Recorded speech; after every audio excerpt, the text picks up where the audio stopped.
Johnson, and this is Focus on Liberia. Hit it!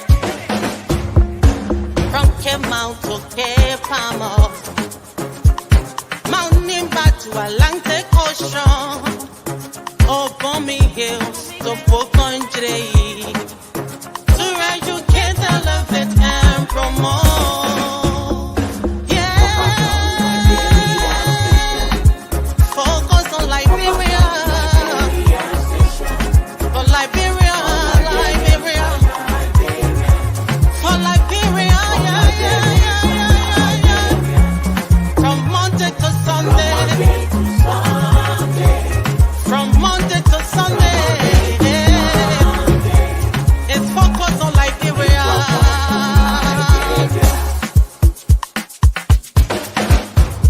Talk about home affairs, hey, in diaspora, current affairs, hey, reliable information, history, talking about culture, hey, politics, education, entertainment, business, sports, advertisement, articulation. Focus on Liberia. Focus on Liberia. Focus on Liberia. From Monday to Sunday.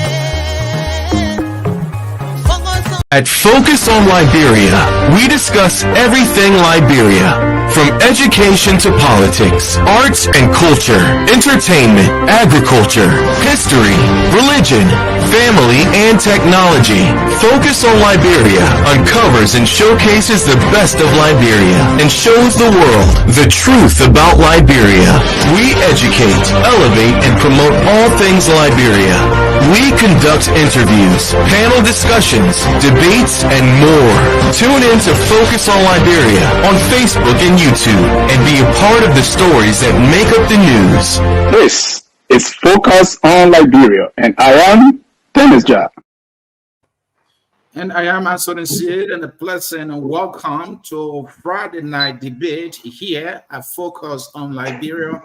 Our debaters are seated. This is going to be a consequential debate. It will be informative. The issues are serious. The debaters are ready. They are well versed with the issues. We have a new progressive commentator. He is politically savvy. He's here. He's seated and comfortable. And we have the unrelenting, unbending sedition who drinks from a Sacomoran cup, always filled with Sacomoran juice. He's Mr. Jerome Gilman. He's seated and he's ready. He's joining us from Florida. I don't know what happens in Florida right now. This guy called Trump, he's from there now. So I don't like that place anymore. Actually, I like that place. Let's leave that. J. Victor Namwe is focused on Liberia political analyst. He's a veteran from the progressive angle of Liberian politics. And we have our sustainable development coach. He's here to give us a sustainable perspective on how we can move our country forward into international development. Also, Evan Morris is here. He's seated. He's a young man here. I don't know if he's CDC leaning. Sometimes he's confused where I stand. I stand in the middle. I always hit the truth. When the truth is not on your side, you see me differently. But that's how it is. Gentlemen, let's get started. And folks in cyberspace, do us a favor. Share the broadcast with somebody. This debate will be a debate of your lifetime. Seated and ready and just arrived is my comrade, Mohammed Sharif. Comrade, I want to welcome you. How you doing? Long time no see. How is the city of, how do you call it? Sisterly love and brotherly affection. I think I got that right. How you doing, brother? That's right. Good. I mean, I like the excitement. You know, I'm always excited about this. And go ahead. You have some thought to share there for your intro. Let's go. You talking to me? Yes, I'm talking to you. Yeah, it's good to be here. I said I like the excitement. And okay. you know, it's always good to be here as an independent among a sea of CDC diehards. You know, so voices like us in these times are needed. Thank you so very much. And I See think Jerome I sitting want there to. smiling. Wait a minute. So we come on before he does, and he gets to go first. I don't get it. Relax. We'll come to you. You know, That is sometimes Marxist way of become doing last, things. and the last can become first. He rewarded Again, lateness. folks, The we get it CDC people are straight here. uncomfortable.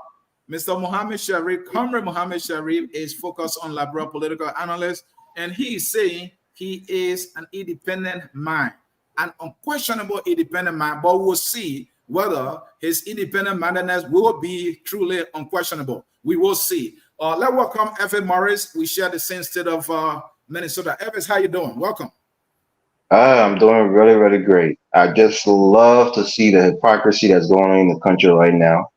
And those who are against CDC of Southeastern dominance are eerily quiet right now about Lofa dominance in the government. So I'm looking to hear everybody take and the callers take, and I think we'll get a good sense of where the country is when it comes to regional and tribal dominance when it comes to our politics. But thank you for having me. It's always a pleasure. It's always good to have you. Mr. Jaron Goodman, he's from the camp of the CDC. I don't know. Welcome, sir. How you doing? How's Florida? Beautiful. I want to let you know that Florida is going to go red.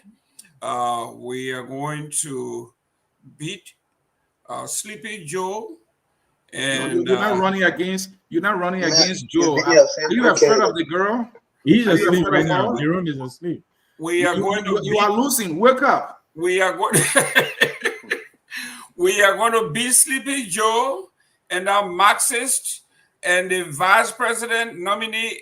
We have a Marxist and we have a socialist combined. We'll beat them. We'll tell them what capitalism is all about.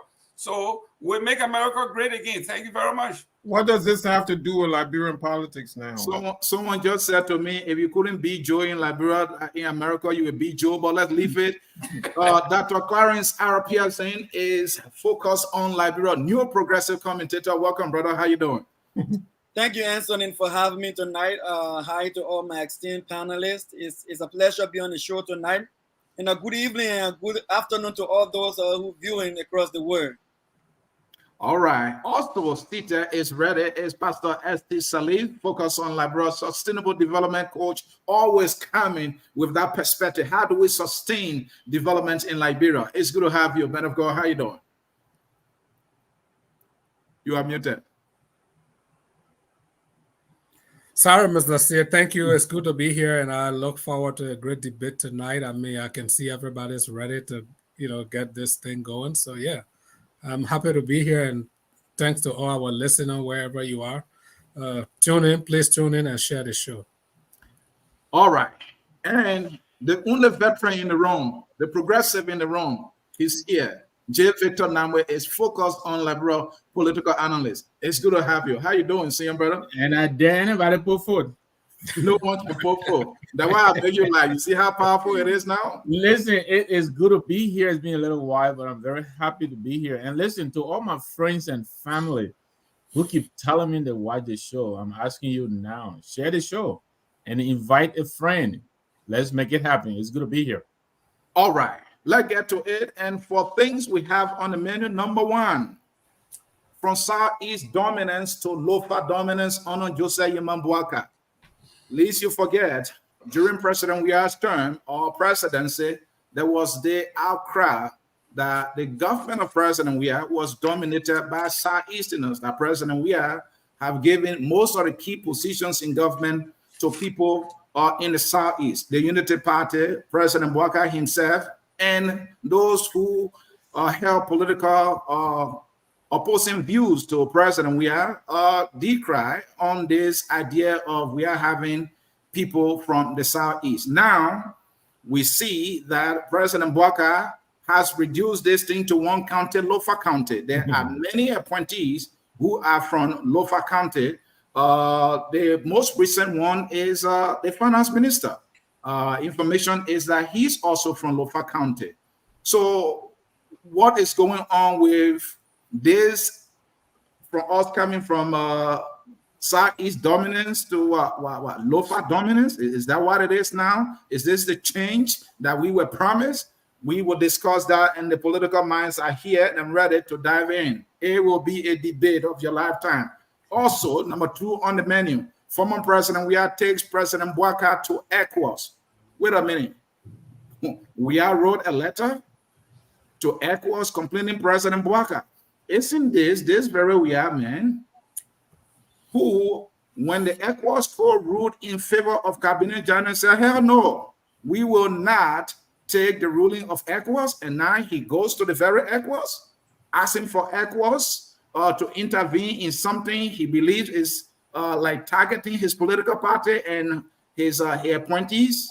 Well, the political minds are here. They will weigh in. Number 3 on the menu, President Boakai's foreign travel and the dividends therefrom. He has been traveling. He is on one now. We're talking about the delegation. Whoa. There was serious outcry about a number of persons President Weah would travel with when he was in power. And now President Boakai, he says in the executive mansion, are we seeing just the same, more of the same? Well, the political minds are also seated. And this is the one that is dear to my mind, to my heart. Payroll reform and repose of mass dismissal in government. Are we actually reforming the payroll this time, or is it just targeting other people? Well, according to the CSA, they have identified over 6,000 ghost names, and those people have been black, and they will be removed from the payroll so that they can save government money. If you have not shared the show yet, it is time for you to share the show. The debate is all set. Let's go to the first issue on the menu. Usually, we start with the sedition of Mr. Jerome Goodman. He said he's number 9. I don't know how good he is. I used to play number 9. I was very good at. I don't know. What's your skills when it comes to football, first of all? Let's juice this thing up. What's your skill? Talk to me. I mean, he couldn't pass by me. I was the first man who bowled net in Liberia. I bowled net. The shot was so powerful, bowled the net. I'm the first guy who ever did it. Before Never heard about it. Yeah, I bowled the net. All right. He's good at blowing his own horn. Okay, gentlemen, let's get to it. From Southeast dominance to Lofa dominance. Gentlemen, let's look at this seriously. This is critical. We are all clear. We are all aware that, the Unity Party was very loud, was very robust in its opposition against President Weah for appointing people perceived to be predominantly from the Southeast. And now we see President Boakai, most of his appointees are from Lofa County. According to Francis Yimane, who is the Minister of Internal Affairs, in my presence, I was in Lofa, he said, and I quote, 55% of President Boakai cabinet is from Lofa. I repeat, according to Francis Yimane, Minister of Internal Affairs, in my presence, he said, and I quote, 55% of President Boakai's appointees are from government. The Unity Party criticized Weah for appointing people predominantly from Lofa County. My question is, what has changed? Is this the change that was promised? Let's get you started here. Get us started here, Mr. General. You gotta go back. You gotta go back and restate it. You made a few mistakes. I made a few mistakes. Yeah, you said President Weah appointed people from Lofa and President Boakai. So you gotta go back and say it right. Okay, thank you, Evans, for correcting that. So we are saying President Weah was accused of appointing people predominantly from the Southeast, that his government was predominantly Southeastern. Now we have Boakai with his government predominantly from Lofa. What is the change? Mr. Jerome Goodman, get us started here. Well, thank you very much, Mr. Sear, for allowing me to opine. This is, when we talk about hypocrisy at the highest level, when you talk about shamelessness, when you're talking about dancing with the devil, this is it. You're not only dancing with the devil here, but this is the devil itself. The devil beats his own drum, and the devil is dancing the drum. The same music is the devil. When we talk about the Southeast, let's educate those who don't actually understand the geography of Liberia. From the Southeast, if you include Grand Bassa County, we got 7 counties in the Southeast. That would be Grand Bassa, Riverside, Sano, Grand Jita, Maryland, River G, and Grand Cru. That's almost 50% of the nation right there. So for folks to have actually said the president appointed mostly people from the Southeast, and then when you question them on this show so many times, Aliyo Kamara, everybody else, they will talk about the Speaker of the House from the Southeast, the Senate Pro Tem from the Southeast. These are not appointed positions. These are people that were elected by their constituency, and then in the House and the Senate, the senators from all 15 counties got together and elected one of their peers to lead. So this thing about the Southeast control, the Senate, the House of Representatives, the executive, and everything else, it was a propaganda tool that was used. And I was very, very amazed that the administration didn't push back. They allowed that to fester. And like we say in politics, what is repeated over and over sometimes becomes a perception. And in most times, perception becomes reality. So for us to see that Mr. Yimali is actually admitting 55%, which is actually underestimating because we just added another one today or yesterday. The central bank, not central bank, Ministry of Finance, Mr. Gamfwa is coming back. So the number keep adding up. And I see this as listening to Costa in my ear here when he said Joseph Boakai is the most tribalistic of all the candidates. He has no new idea. This is Joseph Boakai's own press man, basically. The man who resuscitated his political life. That this man is tribalistic, vindictive, has no new idea. 8 months into his administration, Costa has been vindicated, and Joseph Boakai is as tribalistic as it can be, even worse than we ever imagined. Thank you. Elvis Morris, did Mr. Boakai change the dominance for the better, the worse, or just the same? All right, thank you. I'll follow the same path that Mr. Gilman took, but I'll give you a little more statistic. These are just, surface level research. I think 40% of Liberia, in terms of demographic, are from the Kru speaking group. So that includes the Bassa, the Gribble, the Kru, the Kran, the Sapo, the B and Dua up there in Nima. And those groups make up about 40% of the population. And then you go to the Mende speaking group, which I think make up about 44, 45% of the population. So that includes the people from Nima, people from Lofa, from mostly the western part of the country. And then of course you have the male group, the Gola, and I think the Kisi, which is in that group. And then the American Liberian and the foreigners make up the rest of the population. So on the issue of numbers, the Mende speaking group make up the majority of Liberians, and they're mostly from the central part of the country to the western part of the country. And I'm saying this because I want people to understand that, when you come to Southeastern dominance, as people would call it, people who grew up and were born in Monserrato, you have a lot of Kru people living and have been born in Monserrato for generations. But simply because they're Kru or Gribble, people associate them with the Southeast. Same with the Bassa people. Of course, they're a Kru speaking group, although they're not firmly squarely in the Southeastern, geographically, but some people may consider them Southeasterners and others may not. Well, here's what I'll tell you. I really don't have a problem with this. I'm only criticizing the hypocrisy of it, because the reality is you have to look at human, social behavior. A person like Joseph Boakai, who is used to socializing with people from his own region or ethnic group, for that matter.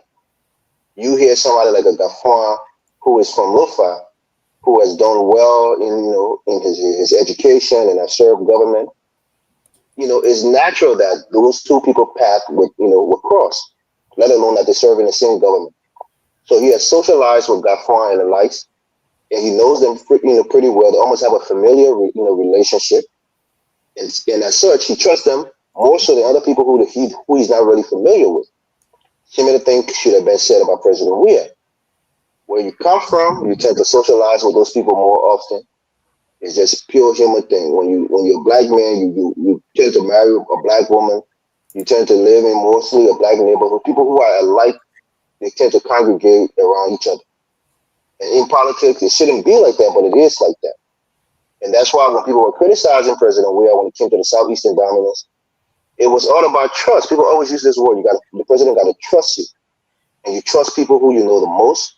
And by order of elimination, the people who you interact with most, it's mostly people from your region or from your county, your own people. You know other people from other ethnic group, but you trust these people more because maybe you go back generations. Your family know each other for a long time. You know their grandpa, things like that. And this is what's going on in President Weah, President Boakai government. So when he put a man from Lofa at the central bank, when he put two men from Lofa as his finance minister, I think Boakai Kamara, if I'm not mistaken, just based on the name, was from Lofa. Maybe I could be wrong. Maybe he's from Bapoli or somewhere else. But of course, now Gafwan is from Lofa. When you look at some of the key positions in his government, most of them are from Lofa. And you want to see a group from Nima because of the political alliance.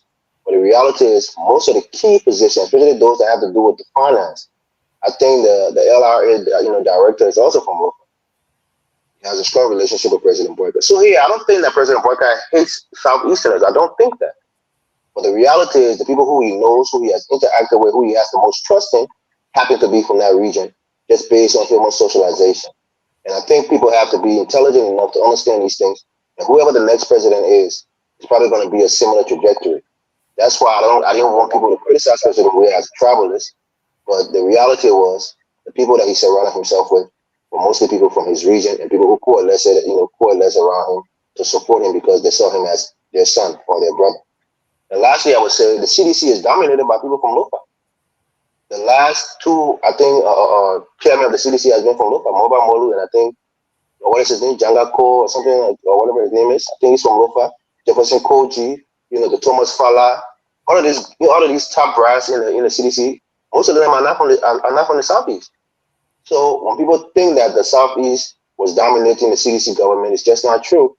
The party itself is heavily led by people from Lofa and from the western region of the country. But I just want to give you that, and I'll leave it there for now.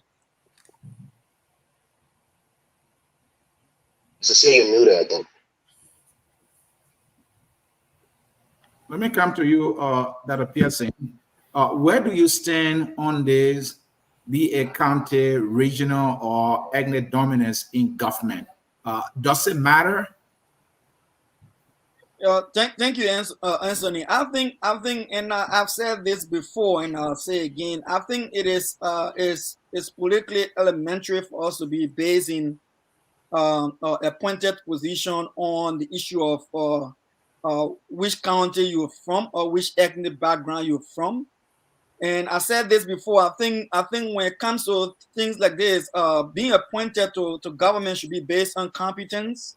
And if the person meets the benchmark that is set for that position, and we will in that regard, we're going to get our best brains, our best minds, doing the work of the Liberian people. If we try to split appointed position based on county, we will put ourselves in a box and limiting our potential. Having said that, I would say though that I think any good leader will want to be very sensitive, and I want to just point out three things, not repeating what others have said. I think we abuse the idea of a president appointing at will and pleasure. I think we abuse the idea of the president having trust in who he appoints. I think we also abuse the idea of having someone appointed that can do your biddings. Because all of these things, if we overstate them, what we do is that we undermine the very democracy we're trying to get across. People hide behind these statements, these constitutional provisions and these mindset to make wrong political decisions. And I think I would say this, Anthony. I think in closing, what I would say on this first thought is that, listen, if our president is going to have people work in the government. We should look at government from a broad-based perspective. The government is not just Monrovia and central appointed position. The government is as good as a local government as well. So if our counties are up and running and strong at the local government level, we will not be fighting over ministerial position. We'll be concerned about how to bring our different counties with the right minds and credential forward with leadership. So I think that's where I stand. I'm not bothered by this ethnic and county and region politics. Thank you, Clarence. Let me come to you, Mr. Soliv. Qualification, irrespective of dominance, is just perfect. Don't worry about dominance. True or false? Where do you stand? It's completely false. It's ludicrous. I mean, I respect Dr. Pearson so much. He's an erudite son of the soil, but to say that, oh, I don't care about, it's not about qualification. We don't care where it comes from. It's antithetical to what we're trying to do. We're trying to create a balance. The reason for equilibrium in the appointments in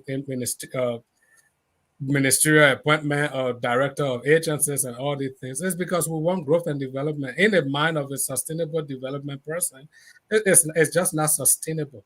You want to create a balance. You want to promote empowerment. Are we saying that all the qualified people come from Lofa? If we're saying we don't care just for qualification, I'm not from Lofa. Are you telling me I'm not qualified to head some of those places? So when you talk about qualification, there are people all over the place that are qualified. They're not only Lofians that are qualified. There are so many people. So here's my take on the issue. I respect JB a whole lot, but he's an old man who has not learned anything, and he is completely inept. I don't see this as maybe somebody used a word that I forgot, maybe shameless. He just doesn't know what he's doing, and that is the fact. And with no disrespect, he doesn't know what he's doing, because if you know what you're doing, you come to this kind of awesome position at such an awesome time in our history. The first thing you want to sit down and do is, what was the mistake of the previous government? You want to make sure you exonerate yourself from all that mistake. All this is just part of the missteps of the JMB administration. Again, I still pivot to my same position. JMB, the first thing he should have done once we are conceded the election, JMB should have put together a vetting committee that will look around and see qualified Liberians with reputable, with impeccable character that are reputable, and start to source for these people all around the world. Just like a football coach who wants to win game. Every football coach they appoint to countries, the first thing he said with the team, they start scouting, looking for all the countries that he's coaching, all the players playing in all the top flight leagues around the world, because he wants to win. That's the idea of a winning coach. JMB is not playing as a winning coach to say, listen, we came on board as a rescue mission. People report so much confidence in us. That's why they pushed Weah aside, and we are here. They made Weah one-term president because they felt the country was headed in the wrong direction. All right, now you have taken over. Do something different. But you repeated. There was no need for JMB being elected if you were coming to repeat everything that Weah did. Then why did you seek the office if you were not coming to create a change? Now, when we talk about, I wanted to share my screen. When we talk about the Southeastern Black, there's no way we can include Grand Bassa. Grand Bassa is in the middle. It's even way towards the west, then more towards the southeast. I could share my screen and you look at the map right now. Southeastern got to be with those counties. Yes, those were not one county. So I want to say, we are appointed all the people from the southeast. Yes, but those were from different counties. The southeast is a black. Lofa County is not a black. Lofa County is a single county. So if they say, okay, Weah is only employing people from the north, then we say, okay, we got Lofa, we got Nimba, we got maybe Upper Bunk. So the people that Weah employ, Southeastern, that dominated his administration, they came from a black that is made of multiple counties. But when it comes to JMB, it's only one county, Lofa. So you're telling me the only qualified people in Liberia come from Lofa? It's ludicrous. So JMB needs inclusivity. He needs to run an inclusive government. He took over on the margin of error, the country is evenly divided based on the votes. A wise person at his age and how many years he served in government, he would have said, you know what, I want to run an inclusive government. Bring some of the opposition on board, or from all the other parties that were in the race, bring them on board. They got expertise in those places too. They be in government, bring some of them on board and say, listen, I want to stabilize the country. I want to stabilize the boat. I want to be a winner. We want to achieve this thing. Nope. You push people aside. Even when you were vice president for 12 years, it was JMB and Ellen that created this tenure position. You keep something that you created as the president of the Senate. At the time, you negate all of that. You push them aside. So he's not serious. He's not a serious president. And I don't think he's really going to make impact. Thank you. And Comrade Mohammed Shari, I'm coming to you. I want you to give us a historical perspective of either one group of people dominating government. Does they have impact on the stability of the country? Is this something that has the potential for instability or political tension in the country? I think that might be the case. That's why people decry that when Weah did it, when Doe did it, and so on and so forth.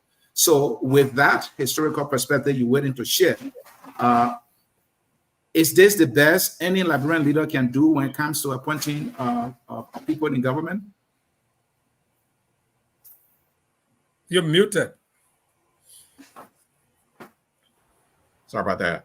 So yes, it's a great question, and I'm trying to reflect on that. But before I do that, I think the Reverend is out of place on his assessment that Joseph Boakai is not a serious president. This is really it's not a good assessment. It's not based on evidence that Joseph Boakai is not serious. Of course, he's a serious president. Of course, the Liberian people elected him for that reason. He beat a very popular president, I should say, a celebrity in George Weah. He beat George Weah. So keep in mind. So if you say he's not serious, you're saying that the Liberian people did not make a serious decision, which I disagree with. That's very repulsive to say that of the president of the Republic of Liberia. And as an independent voice here, I want to set that record straight. And Comrade Sherry, are you suggesting that whoever is elected is serious? No, not at all. Not at all. I mean, we were here some years ago talking about how George Weah was governing in an unserious manner. But even with the Weah administration, what Weah engaged in by employing a lot of Southeastern people into the government, I didn't have a problem with it. I remember on this show, I did say that, George Weah, the question is competence. It should always be competence. And, right now, what we're looking at is that, yes, when you look at the Southeast as a whole, you look at, Grand Cruz, Sano County, Grand Jeda County, Grand Bassa and Riverside, these are, South Central. These are not Southeastern counties, geographically speaking. So, yes, they are, if they want to say that, they are marginalized in terms of the cabinet. Grand Jeda has none in the cabinet, I don't think. And, they have good sons and daughters in that county who are competent to serve in government. That being said, I don't think that, elections have consequences. So whatever Nyamalin told you, Anthony, or, that you might have heard, that's incorrect. Because if you look at the cabinet, I'm surprised that Nyamalin, a member of the cabinet, will even say such a thing that 50% of the cabinet is from Lofa County. Is false. It is, if you look at the cabinet, it's about 5 or 6, I think it's 5 ministers now. With Gafuan coming in, it's 5 ministers. So that's about 25, roughly 26% of the total cabinet. So, when you talk about the North, Are you Then you including come heads of agencies? I said the cabinet. So that's my frame of reference. And Yeah, I but heard you talk some of the about the agents, cabinet. heads of So if agencies, you look some at the are cabinet, Hold on, gentlemen, and Yes, ma'am. Comrade Sherry, So when if you look Humani at the spoke, he met the entire government. So yeah, so if you want to reference what he said that I quoted, I was there when he said it. He right. was not hiding it. He spoke an official of government. Yeah. I think he knows the government better than you do. And so I think we should take him seriously when he says that. I don't know if he does, but okay, if he does, if we can go back and look at public corporations as well.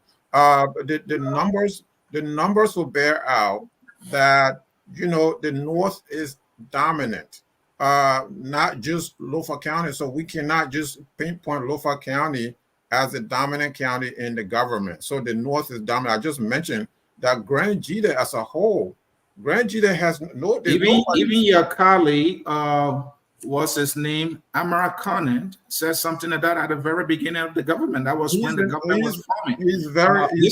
This is an established fact that Lofa County has more people in government than any other county, and that is what Mr. Boakai has done. That is an established fact. I'm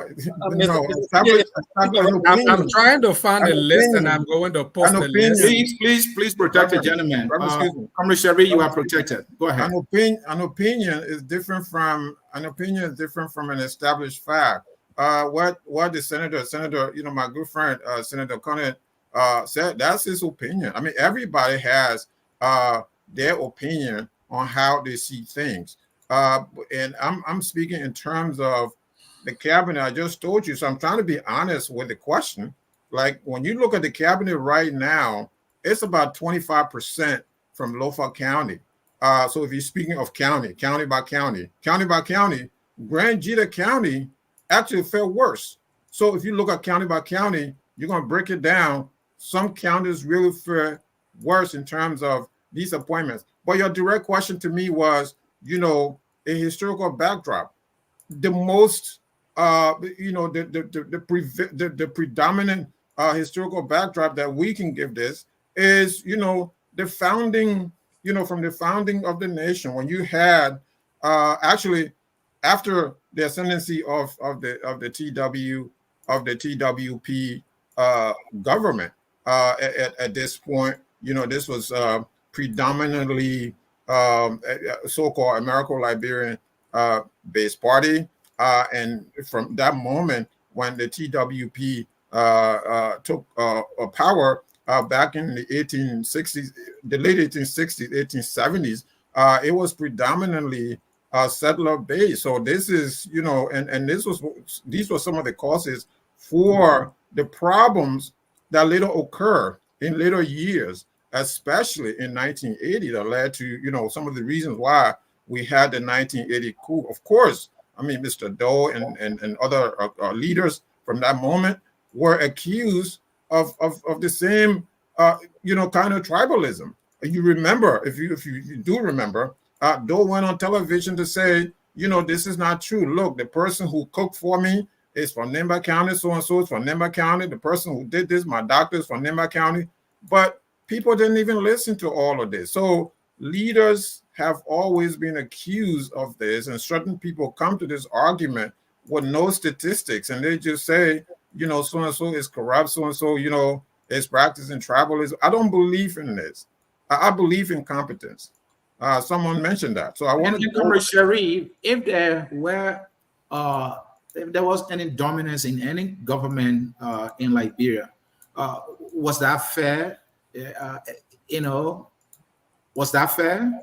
If there can we have a balanced government, that will reflect our diversity, or that does not matter? We can, but we're not going to compromise competence. So if George Weah appointed a lot of Southeastern people and these Southeasterners were competent, then are we going to say, X, Y, and Z, it's not going to work in the administration because they're from Grand Jita or because they're from Sino County?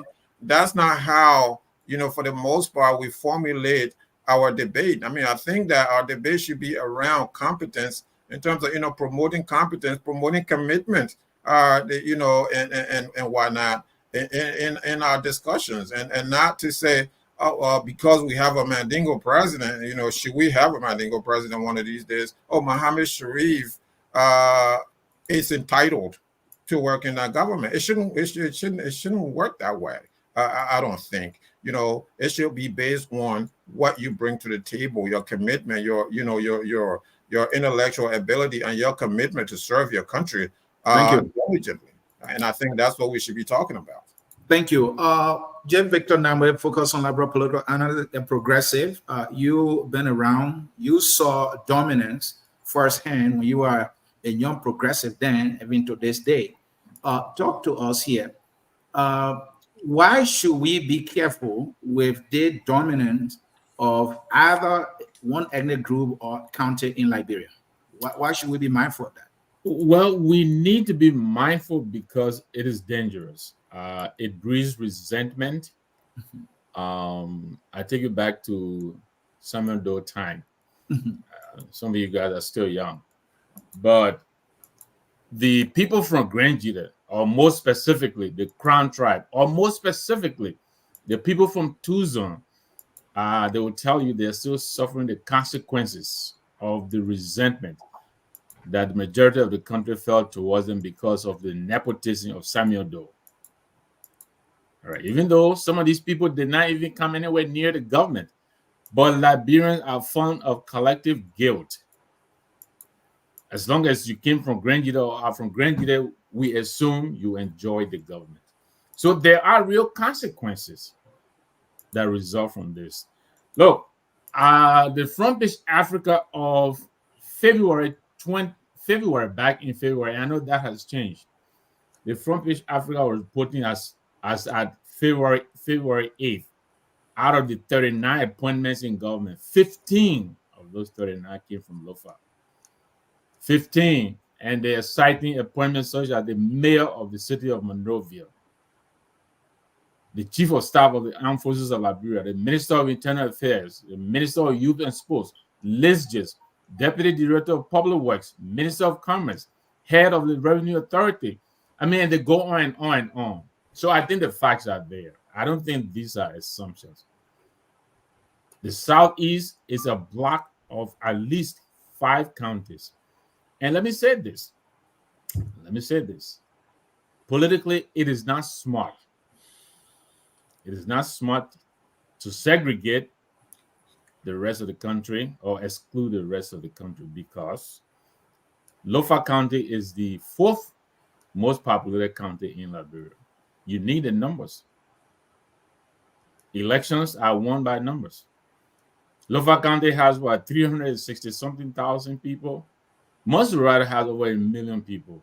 The Southeast combined, the 5 counties of Maryland, Sino, Grand Jita, Grand Crook, River G, they double the population of Lofa County. So it is really not politically smart to exclude the rest of the region. Those who are advising this government, they need to point those out to the decision makers. It is smart to balance out the distribution of the pie, because tomorrow it will benefit. As of now, the evidence is very clear. Lofa County is one county. The Southeast Judge Weah did it with complaint, but at least he was pandering to at least five counties.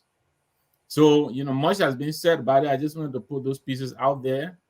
It is not smart to constitute more than 50% of the government just on one county alone, because that will come back to bite you elections time. I'll leave it there. Thank you. And Tom, let me come to you if you can hear me there. And the question I have for you, how does this impact the overall effectiveness and fairness of governance if what we see, and people are arguing here, that there is a dominance here of Lofa County? And I will continue to quote Francis Umane, who is the Minister of Internal Affairs. My understanding is that he has some relationship to President Boakai. I know for a fact that he's one of the officials of government who sees President Boakai very easily. And he was on record in my presence when he said 55% of the government is from Lofa County. And he emphasized, especially at the level of assistant ministers and directors. Is there a danger in this? Thank you, Anthony. So for full disclosure, I'm from Lofa, and but then I'll make a call for you to get a job. You are qualified. Go ahead. no, but you're making it difficult, because if I go back now, I go to finance ministry, they will say, oh, because Lofa president there. If I go to LRA, they will say Lofa president there. I go to central bank, they say Lofa president there. So it's like I will just be here as the FOL resident economist. No, Tom, you have to go and help our people. This is debate. How can we make it better? That's the essence of the debate. Go ahead. We need you in Liberia. Yeah, but I mean, a lot has been said. I just wanted to pick up on some of the points. Okay. When you refer to Senator Amara Kone earlier, that's true. What Senator Kone was responding to was a campaign promise that the president made earlier during the campaign, that he was going to make sure that every county will be represented in his cabinet, or every county will have a ministerial appointment. That promise the president did not deliver on. Was that a realistic promise, Tom? The cabinet is already in place. The data is there. You want me to answer that again? No, I'm asking whether the promise he made was realistic. No, it wasn't realized. So this is what I'm saying to you. At the level of cabinet ministers, that wasn't realized. Not every county is having a cabinet minister. I think Magabi doesn't have a cabinet minister. I don't think Maryland has a cabinet minister. Grangida doesn't have a cabinet minister, but they have the head of the Maritime Authority. So I think they stay part of the cabinet. So at the level of the ministerial appointment, not every county is represented yet, except if the president goes back to that promise and be able to realize it maybe a year or so from now. That's a fact. On the issue of the representation of Lofa County and all of that, I think Mohammed made a point earlier. If you look at the political map of the way the election actually took place, you will see that much of the vote for the coalition that won, because this is not Unity Party that won, much of the support for the coalition that won actually came from the north, coming towards the west. So I think that's the representation mostly you are seeing in this thank you cabinet that the president, Dr. Duke, normally talk about. The first cabinet, thank you for people who contributed to the victory. So I think the cabinet is spread from Nimba, Lofa, Bong. Grand Bassa also has a lot of representation, especially on the state-owned enterprises side. But I think what is mostly happening is that people are cherry-picking the Lofa numbers and projecting them without actually bringing the other numbers. And regardless of what the Minister of Internal Affairs told you, I don't think he's the head of the CSA that has the database for the civil service in Liberia to say that Lofa is 50%. That can never be true. Only the appointments that the president made, I think it's between 2,000 or 4,000. We don't have that full number. So anybody goes to and talk to their constituent and want to make the president look good and talk to these people in the interior and give you a number is not something that I'm going to trust. But I will conclude on this point that Mohammed and the others were making earlier. I think competence, yes, that's what we should go for. And this is where your question is very important. Will they be effective? Or because they are all from Lofa, they will just be merrymaking and say, this is our time. If they go there on a basis of competence, we have the LRA, we have the central bank, we have the Ministry of Finance. How do these people really build an economy that is going to push Liberia forward? I think that is what we should actually focus on. And I think what also happened in the government is that much of the appointments that you saw happening is people who serve under President Boakai and Vice President Boakai then and President Selif were going back to positions or sectors where they were in. The police director goes back to where he was. The GSA director was in that agency. The head of APRC used to work with APRC. So that's how people just work on the transition team, and eventually they went back to these places. But on the issue of inclusion, stability, and all of that, I think it's always good for the cabinet to be reflective of the population. But I think we should hold the people who are in government now on delivery rather than spending all the time investigating where they are from. All right, gentlemen, we have too many issues to debate. We can debate everything to the finishing point. We will have another opportunity again to get back to it. I want us to move to the next topic on our menu, which is former President Weah takes President Boakai to the ECOWAS court. If you are not aware, President Weah wrote a letter to ECOWAS complaining that the current administration of Joseph Imam Boakai is targeting his former officials, even including himself. The CDC is classifying the efforts of a government on accountability as complete witch hunt. And so this is President Weah calling on ECOWAS to intervene in what he sees as a matter that borders on stability. But again, this is the very Weah who, when the ECOWAS court ruled in Cabinet Jane's favor, he never showed any respect for the decision of the ECOWAS court. My question is, does President Weah have a point here? Does he have a genuine reason for running to ECOWAS? As a former president, should he be running to a regional body that he demonstrated complete disrespect for? Who win in this particular saga that is going on, I would say, between these two presidents? Get us started, the veteran in the room, Jill Victor Number. So, frankly, I think I prefer this method as opposed to sedition, taking to the streets and creating havoc and making the country ungovernable. Is that warranted? I really don't think the concern has risen to that level of ECOWAS. I don't think so. But however, I think the president does have a point. If President Boakai is going to go after the bad actors, then he might as well do it across the board.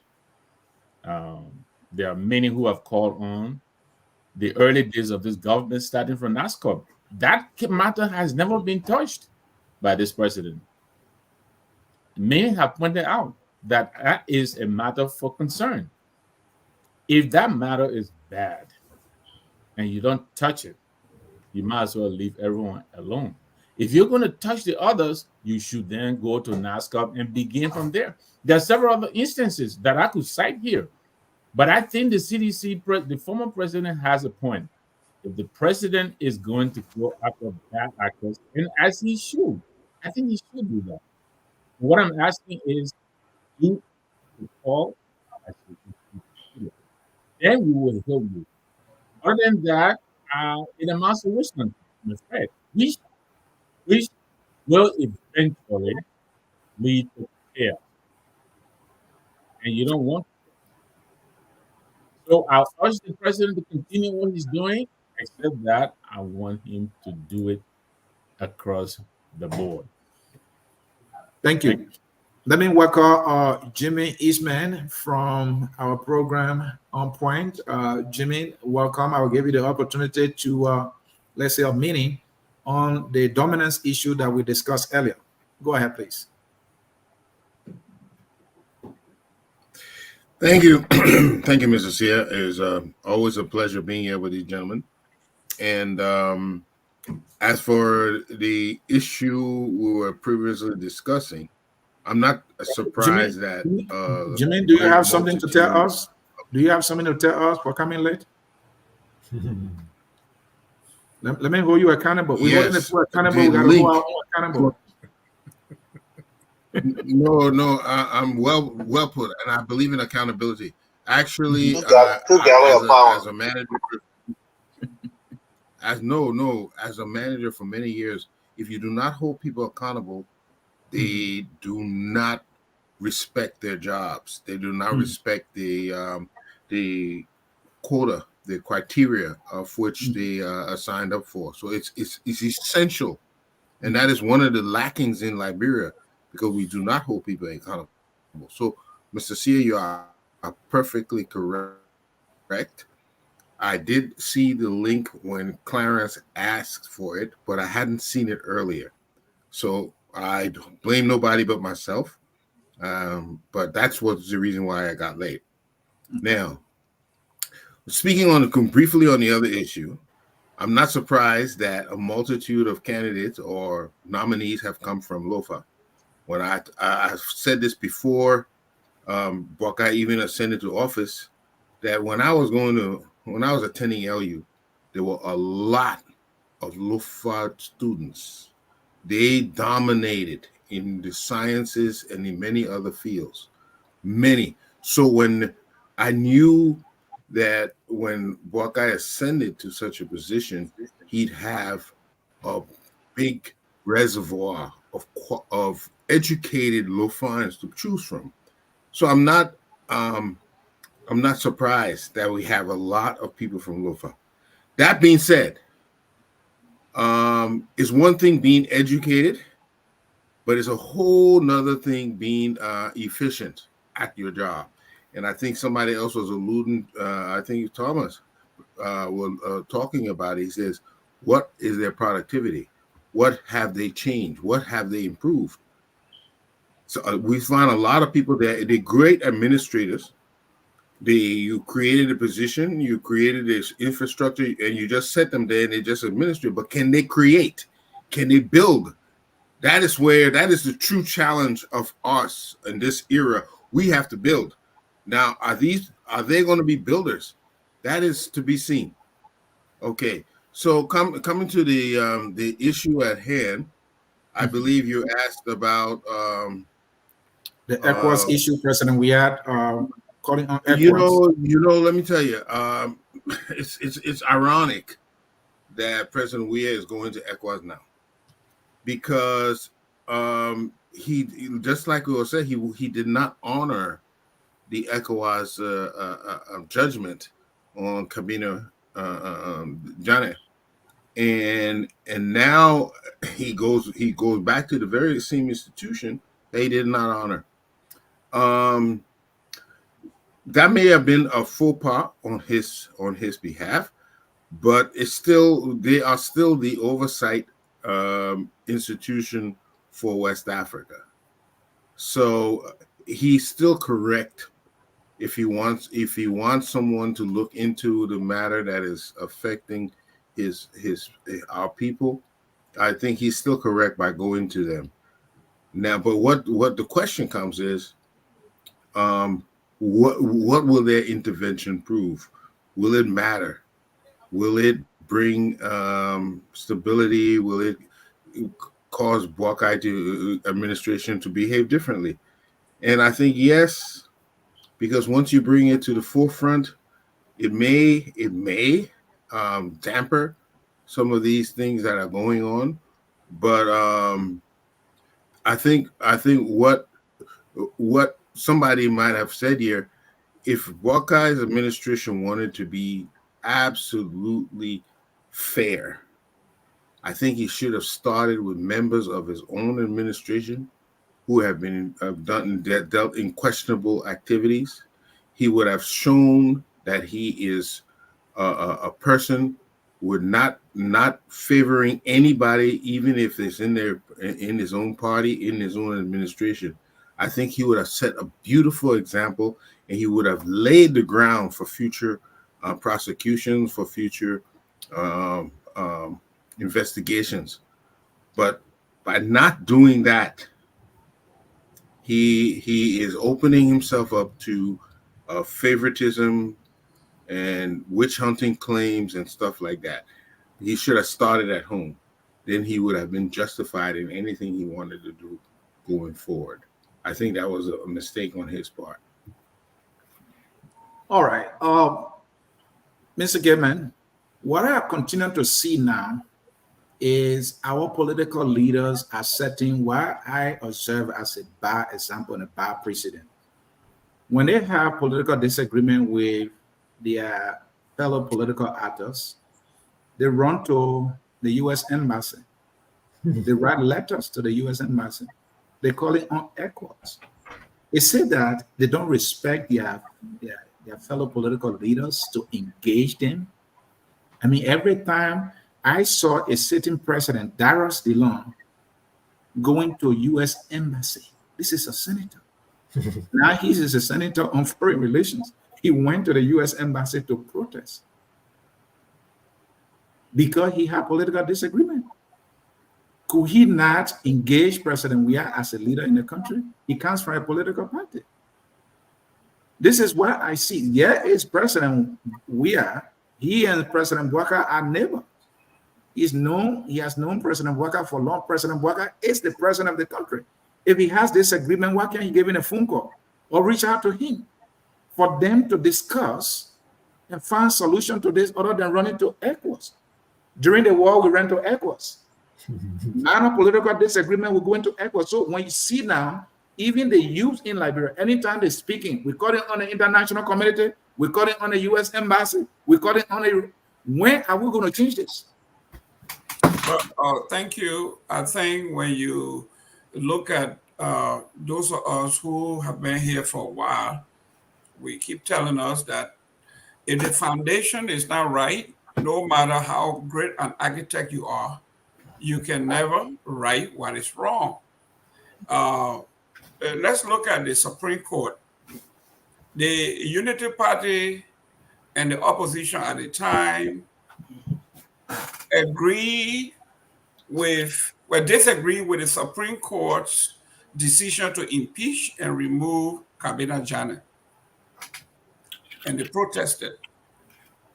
They follow him all the way to the to ECOWAS. It's the same group that disagree with the Supreme Court or Kabila Janet. It's the same group today. Yesterday they were dancing in the streets when Gloria Musu-Scott was free. The same Supreme Court that Unity Party were so incompetent. It's the same Supreme Court that said that Gloria Scott should walk, and now they are celebrating. It's the same Supreme Court they are celebrating today made a ruling that Joseph Boakai cannot remove tenure officials. Joseph Boakai disagreed with the Supreme Court, even though he came up with a statement that he agreed with the court, but then went and did exactly something that is antithetical to what the Supreme Court said and moved everybody that the Supreme Court said these people were protected. So you see the dichotomy in what we do. When President Weah became president, after the election, he made a call and then went to the president, the defeated vice president at the time, Joseph Boakai's home, to extend an olive branch and told the president, Mr. President, recommend few people from your side. Let me hire them to be part of our administration. And he did. And then you saw the vice president, the former vice president, Joel Howard Taylor, making a courtesy call and bowing down to the defeated candidate. This is what we call olive branch. This is civility. Even though Joel Howard Taylor will say, if you don't join us, then you will not get chopping, right? Well, that is a political rhetoric in the interior somewhere where she made that. But I'm telling you, what happens when politics, when elections are over, we do these things. This election, after this election, from what has happened, I think the former president did a press release denouncing what was happening, and then it's continued. And what made the former president even upset, and rightfully so, is to have a sitting government violate the constitutional right of Liberian citizens by coming with a fictitious warrant, a fake warrant. And up to this day, the president of the Republic of Liberia have never come out to even utter a word that, listen, we are headed in the wrong direction. So the president sees this as there's a silent mean consent in most areas. If Joseph Boakai seeing all of these wrongs and saying nothing, most likely they are doing it at the behest of this president. So what do? I cannot go to the Supreme Court because I made a lot of appointments to the Supreme Court. They will say they are calling it now the George Weah Supreme Court. So as a celebrity and someone who has an international voice, use that to your leverage, and that's what he did. And those photos that were going viral were amplified by the voice of President Weah, and we saw that the delegation that came to Liberia came and addressed some of those issues. And it worked to the advantage of Liberia. And I think from now on, we should see, I expect a better relationship, at least toning down the rhetoric and the violence. And let's see where we go from here. Mr. Salif, talking to you, Pastor Esther Salif, this is where your conflict resolution skills come to bear. You heard me earlier, our leaders always going outside when they have disagreement politically with their colleagues. Is that the only way? What does that say about us, or our leaders specifically, in resolving conflicts in Liberia? So the first thing it says of our leaders is that they don't respect our own institutions. Mm-hmm. So the leaders who led the country don't respect the institutions of the country they led. That's on one side. On the other side is other leaders are not taking things seriously. And I still stick to my gun. JMB is an unserious leader. And I would say anywhere, anytime, he's unserious. And his unseriousness made George Weah to go to ECOWAS court. There was just no reason for that. Former President Weah going to ECOWAS for help is a nonchalant attitude. He shouldn't have done that. We have a jurisprudence in Liberia. We could have sought all the means. Where the jurisprudence in Liberia failed President Weah, then you can look outside for help. But your first step cannot be to go to ECOWAS. I mean, if you have redress, go to the courts. That's what the courts are there for. How do you overstep the courts and just trash the courts and see them as insignificant, and then you go straight to ECOWAS? That's the first place you went. But there's a caveat to that. JMB caused that problem. Okay? On both sides is complete foolishness. JMB caused a problem, and that's why he's unserious. You made the CDC to look at your activities as a witch hunt, as a problem, because who comes to fight corruption, you don't start in your own house. And again, I will say it and I will not retract from it. The very first person to steal money in JMB administration was his pastor and his campaign chairman, Reverend Luther Tappet. From the inauguration fund, they gave money. Everybody cannot come to Monrovia. These are for the counties for all the other districts.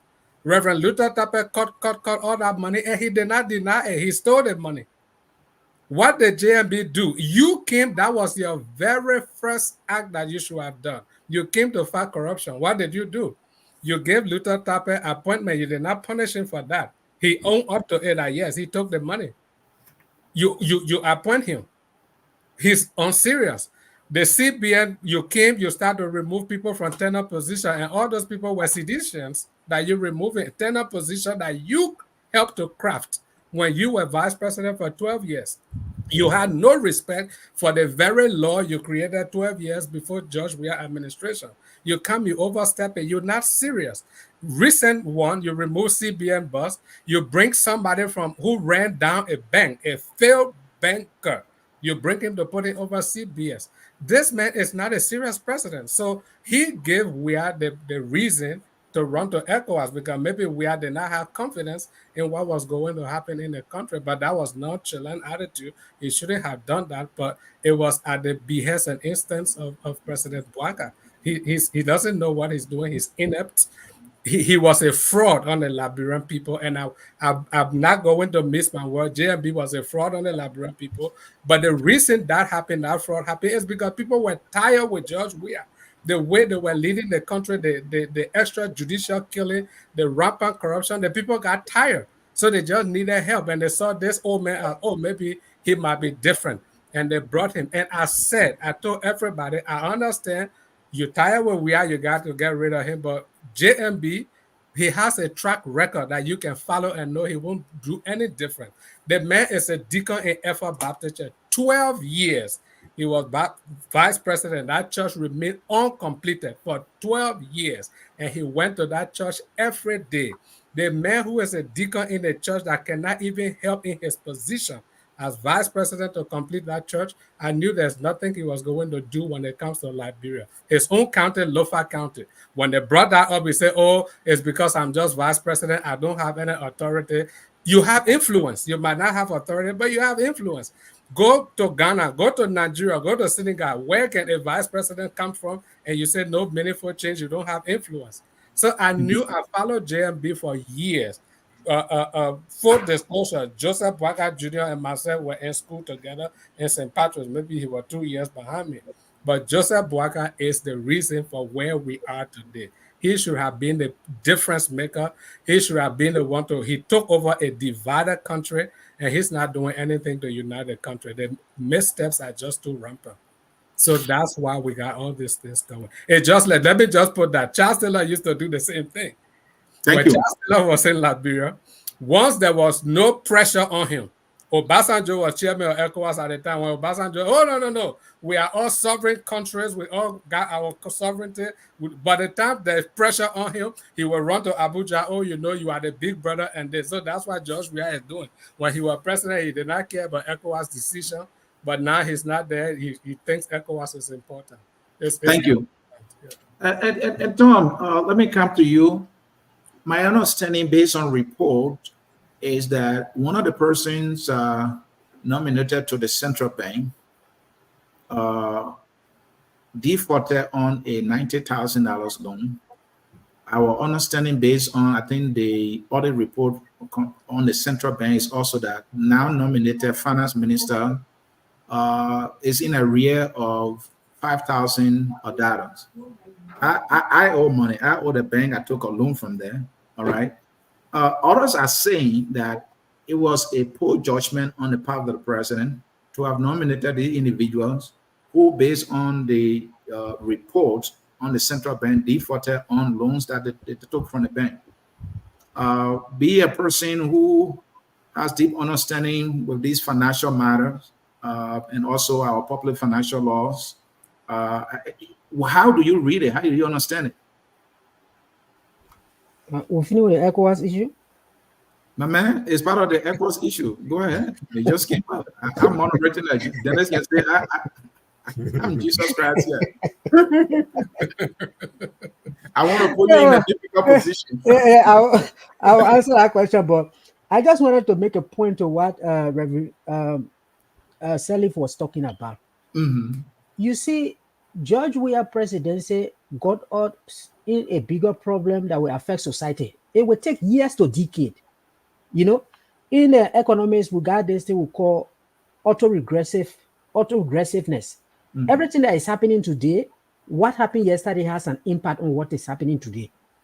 And it will take years for it to decade. Like he said, when George Weah became president, he compared everybody into suppression. Even our internal conflict resolution mechanisms that we had, the Council of Churches, the Interreligious Council, everybody went into submission. Nobody could even release a press release. So at that point in time, George Weah could not listen to anybody. Nobody was saying anything. So even as he has stepped out of the presidency, he's now used to working with these internal conflict resolution mechanisms. He now works at the regional level as president. He got used to ECOWAS, AU, and other things. So anything that happens in Liberia, he will go straight to AU, or he will go to the ECOWAS, AU, and then UN General Assembly, and maybe the Security Council. Because when he was president, he did not use the mechanisms that we had. So I think this is something that has to be resolved. I still think the stakeholders internally need to come in to be able to see how to resolve this. We spoke about this, the issue of the 5,000 last night. These are staff loans that are given to people who work in the Central Bank of Liberia. People have argued that they should not be doing that. If you work there, you want to take loan, you can go out to other banks and take loan. There's also an argument that it's a staff capacity building initiative where people who are working there, they take loan to be able to pay back. I think the one with the finance minister, I think is the time he was working there, because when he came from graduate school, he went back to the CBL. Whether that got lost into his accounting records and he did not know whether he was owing the bank, I think he has the ability to repay. He should just be able to repay. That's a revenue that comes back to the government. On the issue of the deputy governor that was appointed for operation, it's a bit confusing because everybody raised the issue from the audit report and said this guy owes 90,000. He hasn't paid the bank back. And then the bank comes back and issue a press release to say, oh, we have sovereign benefit from this guy. In fact, when we subtract what he owes the bank, we are the ones owing him. So then what do you expect even if the president will have taken action, what would you expect the president to do? The bank is coming to the defense of a staff that they eventually had. So I think, to me, they should just be able to clear these things for us to move forward. But again, on the basic of your question, like I said last night, trust is the foundation for any financial system. Anything you want to do, you want to develop the financial sector, which is the role of the central bank to be able to contribute to growth. But that can only be based on trust, integrity, and all of that. So I think these people, having got to that level, they should just, because it's already done, they are appointed, they should just be able to clear these outstanding liabilities for them to be able to move forward. Thank you. Comrade Sharif, we're talking Weah's letter to ECOWAS, requesting ECOWAS intervention in what he sees as unfairness against him and his political party. We are going to ECOWAS. Does President Weah have a point here against the president, Jose Boakai's decision? I will piggyback on what J. Victor said. Makes a lot of sense to do this than to destroy the country. He has demonstrated at some point in his life that he value peace. So if this is the route that he's taking, it has to be commendable. That being said, he was the same president as a president that disregarded several decisions from ECOWAS. Two notable decisions were the judgment in favor of Justice Kabina Janet. Kabina Janet won $200,000, I believe it was $200,000 penalty damages against the government and a reinstatement. So the court ordered that Janet should be reinstated because he was illegally dismissed from the Supreme Court or impeached. There was a kangaroo impeachment through a kangaroo court that Justice Janet was impeached, and he took his case to ECOWAS, and the ECOWAS court ruled in his favor. The Weah administration disrespected ECOWAS then.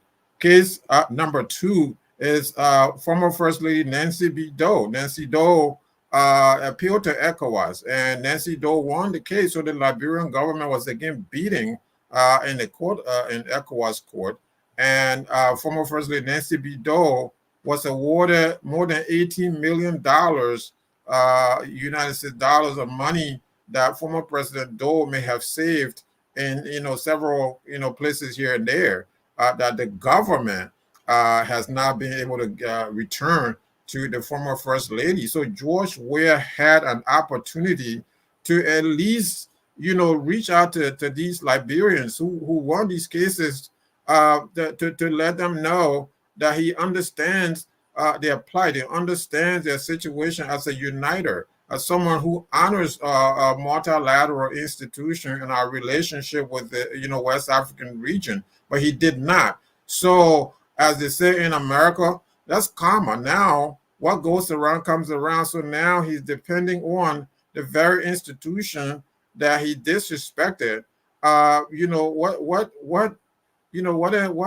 a situation, what a turnaround that this is happening now to him, that he's running to ECOWAS. And again, it's a good thing, but I'm wondering, what is he expecting from ECOWAS? Because Joseph Boakai would have learned from George Weah's experience that I don't have to respect ECOWAS. ECOWAS is not going to do anything.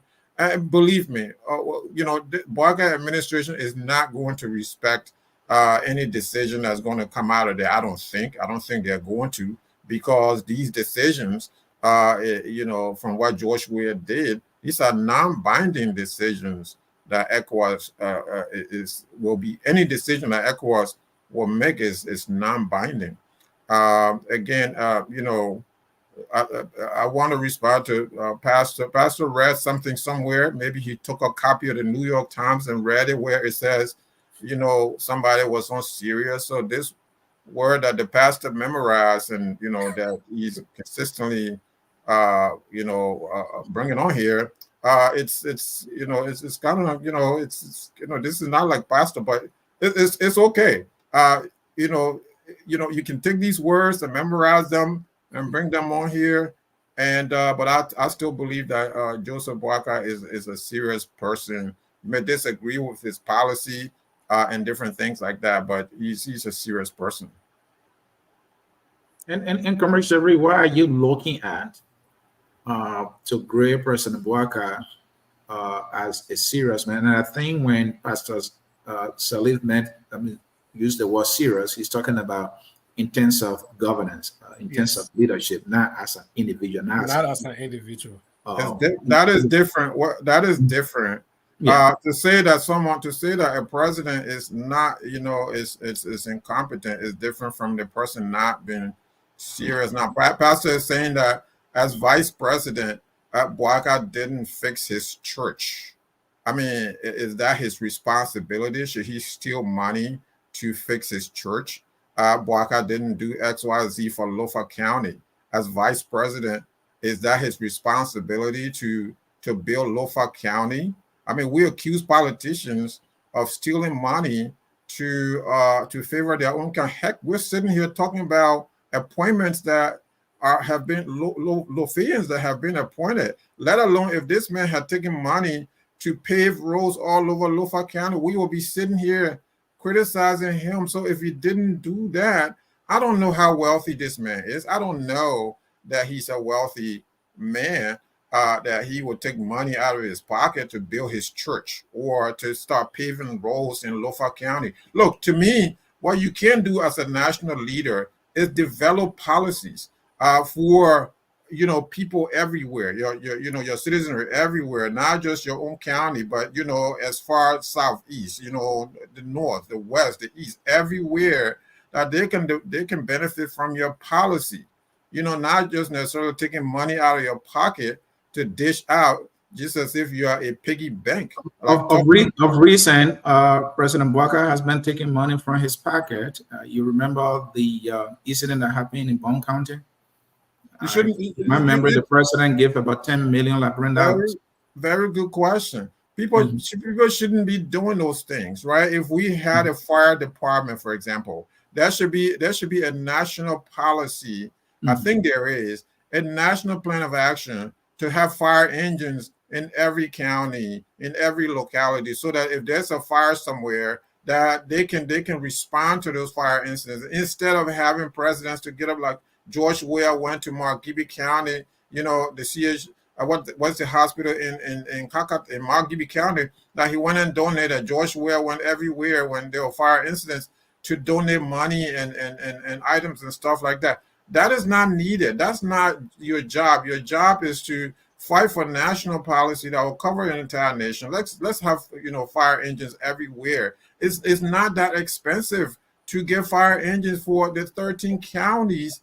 The 15 counties, I'm sorry, and some of the areas in Liberia, but we don't have that. So because of that, you have individuals coming up, donating here and there. That's not their job. Just like it's not the job of legislators to be building universities here and there. Only in Liberia you see those things, and it's just repulsive to me. But very repulsive and Comrade Sharif.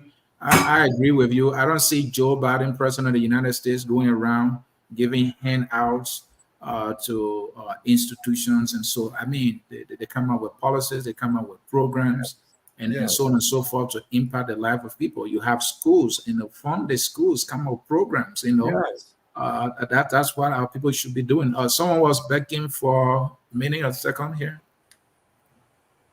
All right, then we'll go to Elvis Morris. Mr. Morris, President Weah's letter to ECOWAS. According to J. Victor Nambwe, he thinks President Weah has a point here. In fact, that is even better than CDC getting in the street and protesting. Your take? All right, thank you. Right, I think, like Mr. Nambwe said, the president, I've also said this before, you should use the court system within the country to seek redress. And if that fails, then you go to the regional bodies. But the president has a history with ECOWAS. I think it was 2011, that election when they protested. Things were really, really, really tense in the country. And it was ECOWAS who stepped in and talked to the president. And he listened to them. And he kept the peace in that nation. We understand, God forbid, when war break out, there's nobody that can say, stop the war. Even if the soldiers are fighting on your side, that they will listen to you and put down their guns. It's almost impossible because people have personal vendetta that they're trying to settle. They have personal scores they're trying to settle. Now it's almost like helter-skelter. Everybody's fighting for their own reasons. And you don't have one person that can control them. So the president, while he still has some power over solutions, is calling on ECOWAS. And the reason that is, important is because this is a sensitive issue. During the Unity Party government of Ellen Joseph Sirleaf, people were killed in that very same headquarters.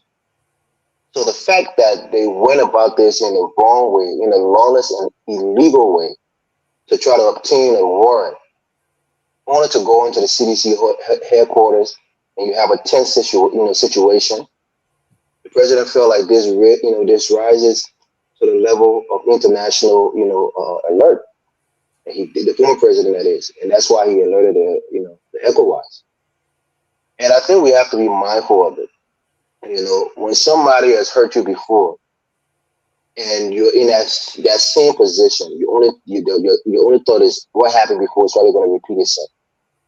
So if United Party has gone to the CDC headquarters and killed people there before, opened fire on civilians, using the security forces, this is eerily similar to that situation. And I think the president wants to preserve the life of his partisans and of Liberians overall. So he sought redress in the from ECOWAS.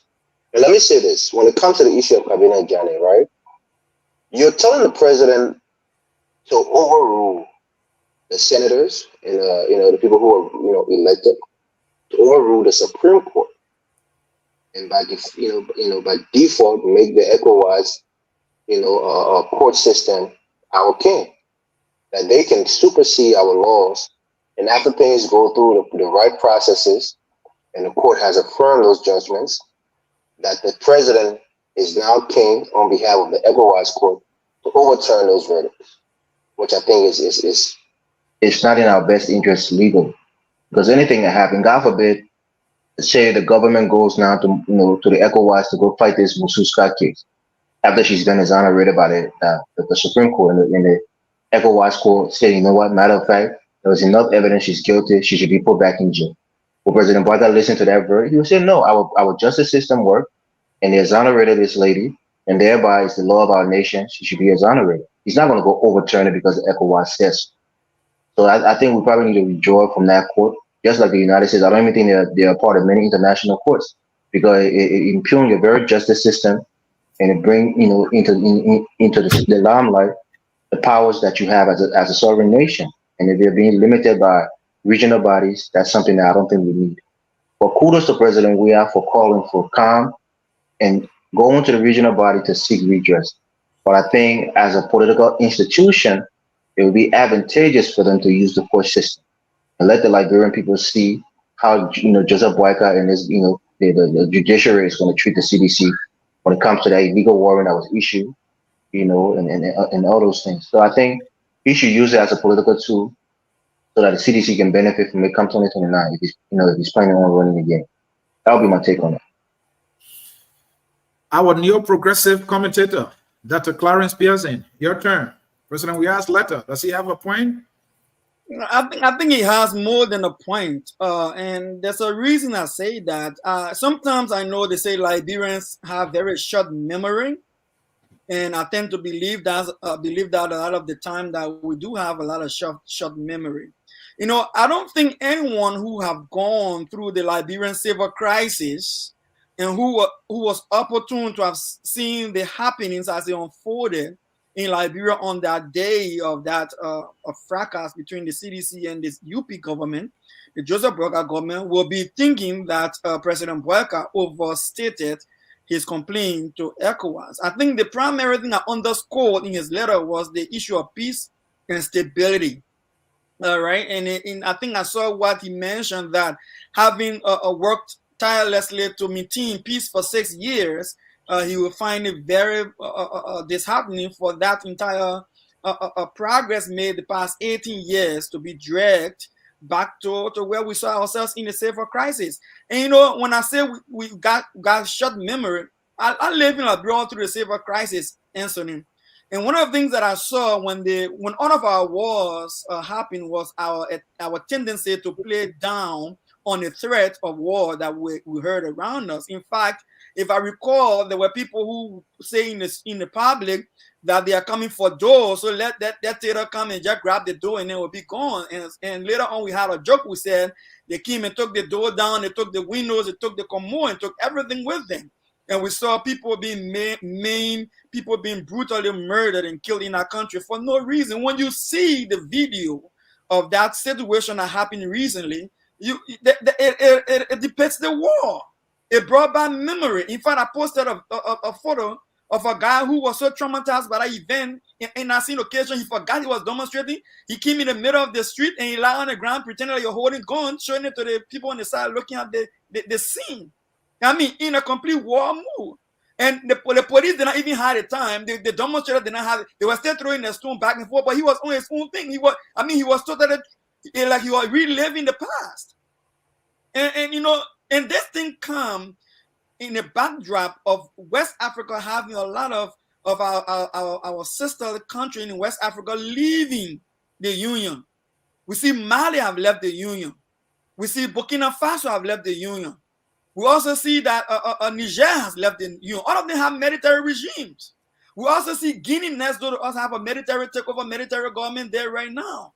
Nobody wants to be living in a fragile sub-region and take peace for granted. And it baffles me to hear people say that running to ECOWAS is not a good thing, especially when we have just recent history of a past that we have not even yet settled with.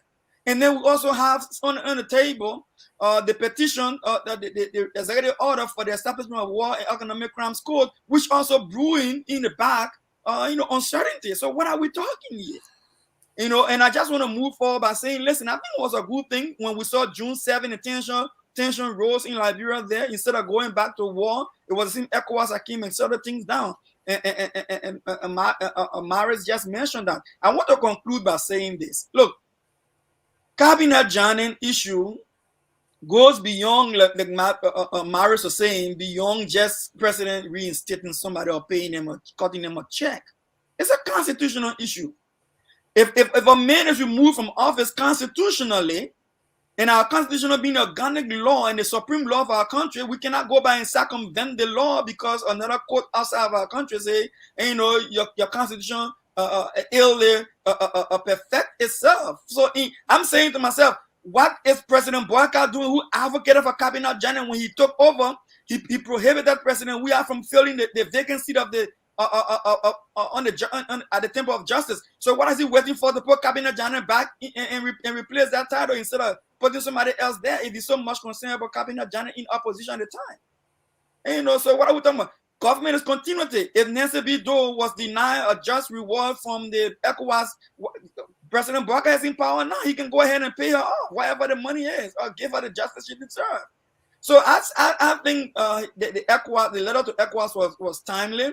We call that conflict prevention, conflict mitigation. We call that alternative conflict dispute measures. And I think it was appropriate. I will close on this by saying this. Listen, I stand with Mr. Sharif that bad leadership and poor leadership on the part of President Boakai is resulting to all of these things. Okay? You cannot have yourself coming to power on a slim margin of less than 18% of the popular vote And I know Thomas is, oh, even it just will be 50 plus 1. But listen, politics is very delicate. When you come to power with a close margin like that, you want to govern carefully. All right? Because if anything should go wrong, don't think everybody's going to come to you to support you. Because there are people right now who are disgruntled because of mass dismissal, people who feel they were harmonized and they were not given the salaries back. A lot of people disgruntled in Liberia. Do we want to see chaos before we try to go and seek peace? No, we don't want to see that. And I also want to agree with Mr. Sharif. President Boakai and myself live in the same district. Mr. Sharif, I agree with Salif. Let me say this. Boakai and myself live in the same district all my life. Let me say this to you, Mr. Sharif. I got 2 elementary schools in Liberia that I'm supporting, that I founded and supporting. I got 2 churches that I'm founded and supporting. I got NGO that's helping girls and women to empower themselves across Liberia. I've supported students across the 15 counties to go to school on scholarship because I saw the need to support, to give back to the community.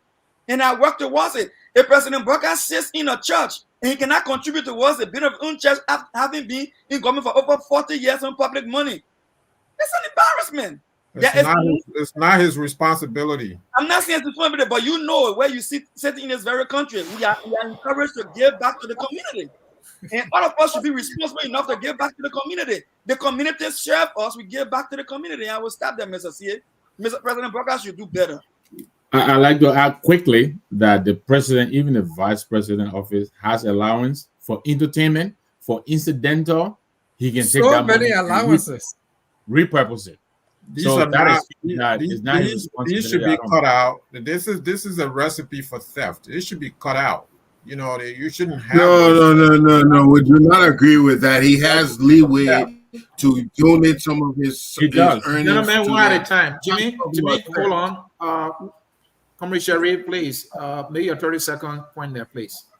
So I was saying that, you know, you say you have, you know, this money laying around somewhere. You know, how much money we're going to have now? We have money for the first lady. We have money for whatever. So then there's no report. So you guys are sitting here in America. You've been here in America for years, ages perhaps, and you see what goes on. And you don't want the same for your own country. Shame on us. Shame on us for sitting here to allow our country to burn. Comrade Sharif, I know you're in speech, but let me come here. I know you have been paying tuition. I know this is something you don't want to say for people in Liberia. You are giving back to the community. I don't have any memory of you working for government. And you're not stealing this money. Our country may not have given you anything much in terms of serving the country and getting paid, but you are giving back. We're talking about President Boakai, who has been in government for an entire time. We're talking about somebody who have been enjoying a budget over $2 million, or who did enjoy a budget over $2 million, all right, for 12 years. And now you're saying he can't give back to a church? If he helps his church, then he's stealing money. He can't give back to God. He can't give back to Comrade Jesus. No. Let me go one at a time. Let me go to Thomas. Thomas, you have your... No. One second. I saw Thomas hand up first, Pastor Sally, please. Thomas, Jimmy was making a statement. You stop him. I'm not going to make a point on how. My point, Mr. Sherry. Yeah, I only need a few seconds, Mr. Sherry. We respect you for somebody who has always provided sober conversation. For you to allude that Mr. Boakai helping his church is a invitation for him to steal is ludicrous.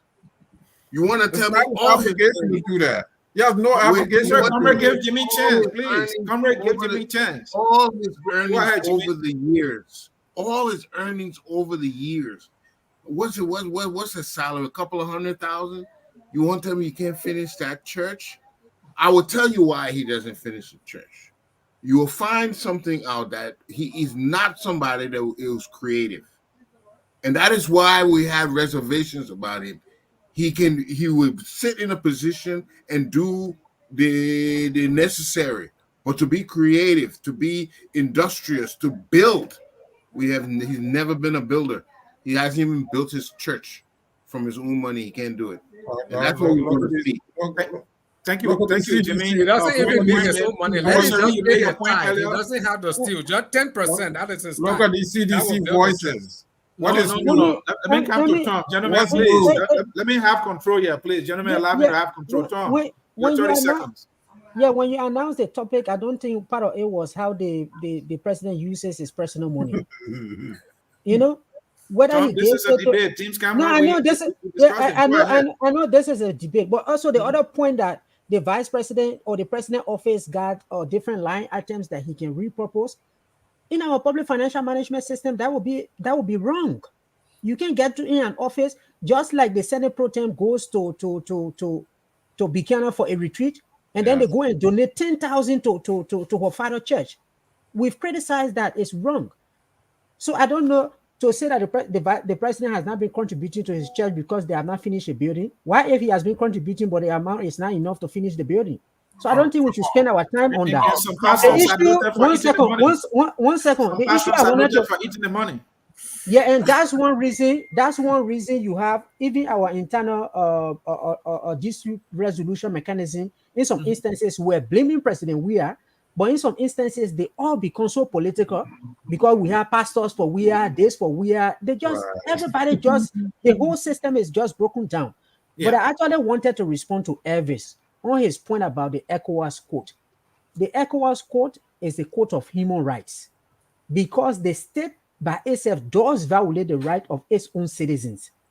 So that's why that quote is established. So when all of these member organizations in ECOWAS, if any of them violate the rights of their individual member citizens, that's an alternative route they have to go. So respecting the decision of that court is not disrespecting your sovereignty or your internal judicial system that you have. Because these are all organs that are part of ECOWAS as a bigger body. Right now, we are talking about single currency for ECOWAS. So are we going to be pulling ourselves from the judicial arm of it, but yet we want to be on the economic side? And we cannot play like the US. The US can decide to be part of anything. It can decide to leave. It has the economic strength to remain, to drive its own processes. We are not able to do that. So for the fact that we are members of ECOWAS, and then the rules are such that when they are passed at the regional level, you have to domesticate them. So if we have domesticated a law about the ECOWAS Code of Human Rights, we have to respect the decisions that come from there. We cannot say because our Supreme Court rule in this direction, and therefore we are not going to respect it. Thank you, Tom. Gentlemen, that would do it. Let's go to our final issue. And so let me add real quickly to that ECOWAS thing. Go ahead, veteran. Thank you. Look, I think we all advocate for the presidency not interfering with the judiciary, but the president does have the power to pardon. He does have the power to veto as well. If the president really wanted to set Kabila Janet free when he was leaving office, he could have pardoned him and forgiven him, even if he disagree with ECOWAS.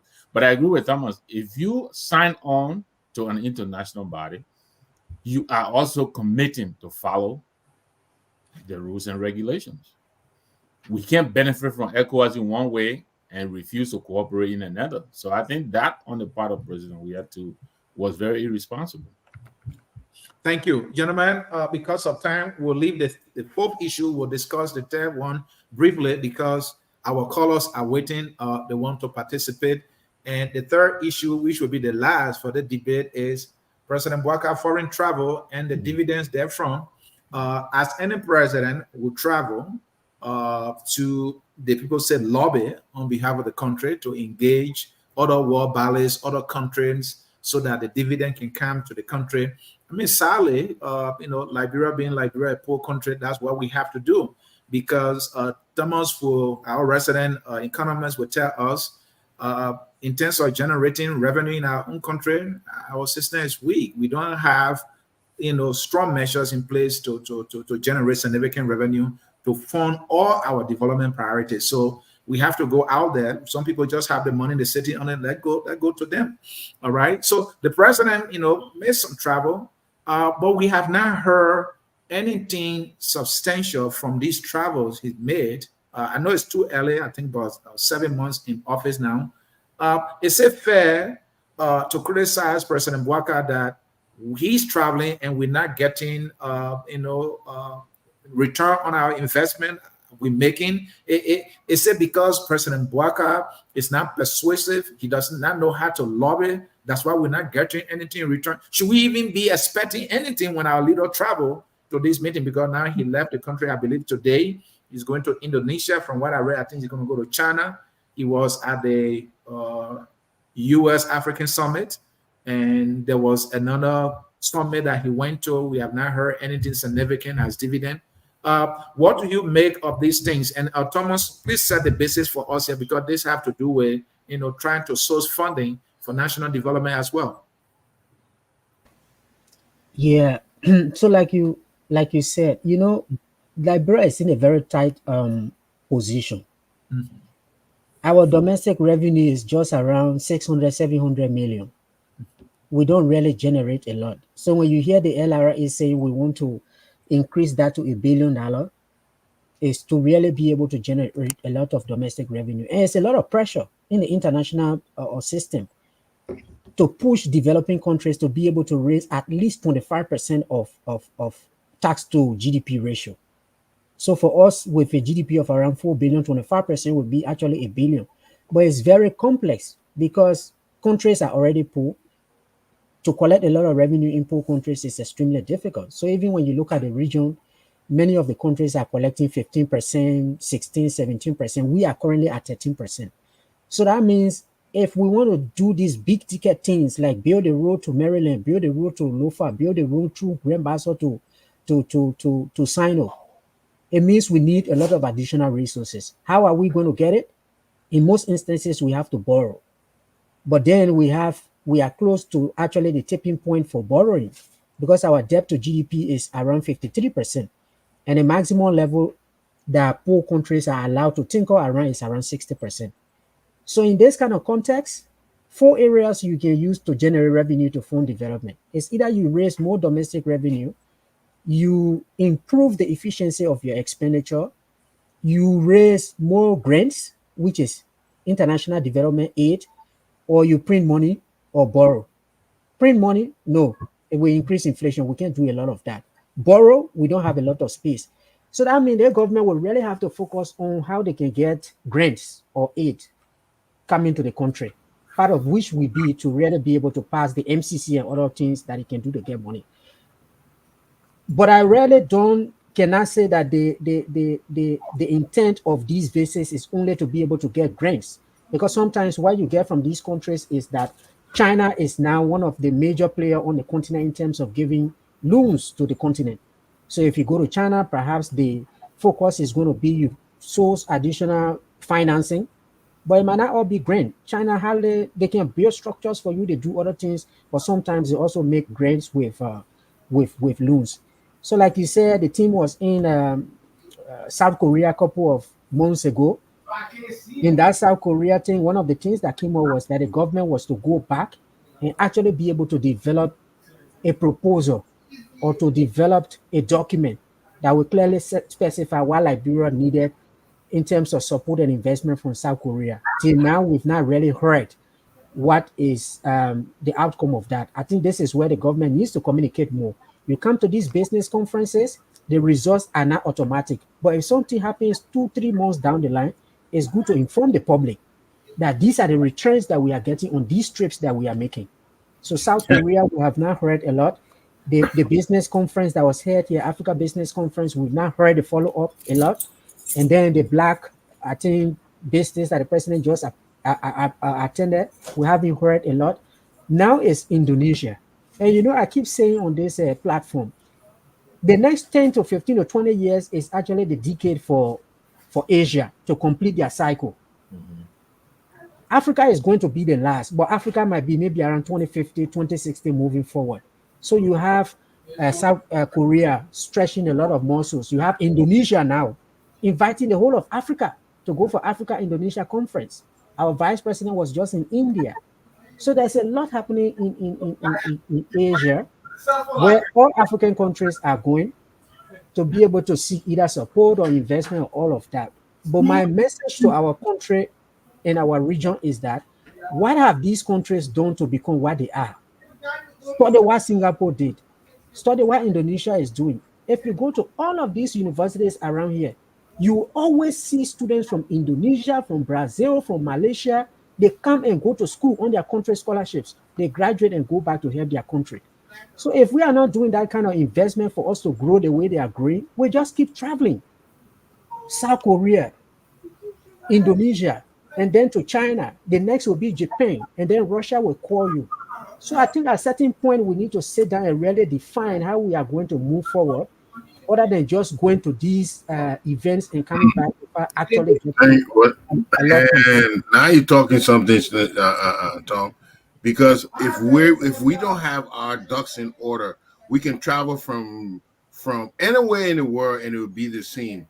Because you have to first prep your economy to be receptive to development.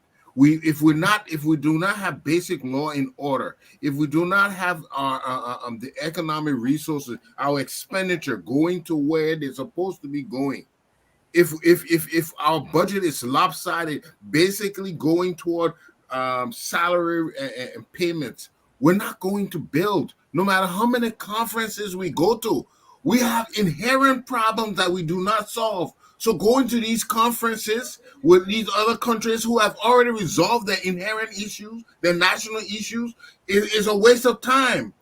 It's just a floor show. It's just superficial. All these conferences, of course, they're opportunities to showcase what you can do in agriculture. Are we prepared to compete against Ivory Coast, Ghana, to show the opportunities in agriculture in Liberia? Are we prepared to compete for the access to development funding like those other countries? Are we seeking knowledge transfer because our children are now reaching the level of education that knowledge, they are ripe for knowledge transfer? We've done nothing to improve our ability to build, to develop, but we're going on these trips. We're dodging the issue. The main issue is internal, and we're not addressing it. We can go from now to Judgment Day. Nothing will change in Liberia. That's Jimmy, well said. Let me bring in Pastor Salim. This is an area too. We're talking about sustainable development. Jimmy, you got my vote. Thanks for that righteous anger. Yeah, and Pastor Salim come in here. I mean, all the money we're spending on this travel. I mean, imagine we're talking about the delegation, President. We are now is doubling down with this large delegation just for them to get paid down and they come back and they say that and then nothing. What can we do instead of just these travels and travels?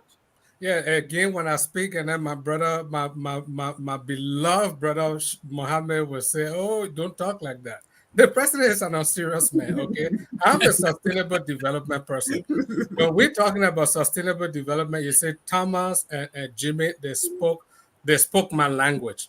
We're looking at the wealth of a nation. We're talking about GDP. We're talking about GNP. We're talking about debt to income ratio. We're talking about attracting investors. They're looking at your PPP, your purchasing power parity. There's so many things that we're looking at. What metrics are we using to look? So Thomas already laid everything down. When it comes to our debt to income ratio, we already zero in our place. So going to get out of more debt, we just put it because sustainable development is all about how do we achieve our own goals with while we still meant help the future generation to sustain their own goals, so it's all about looking into the future.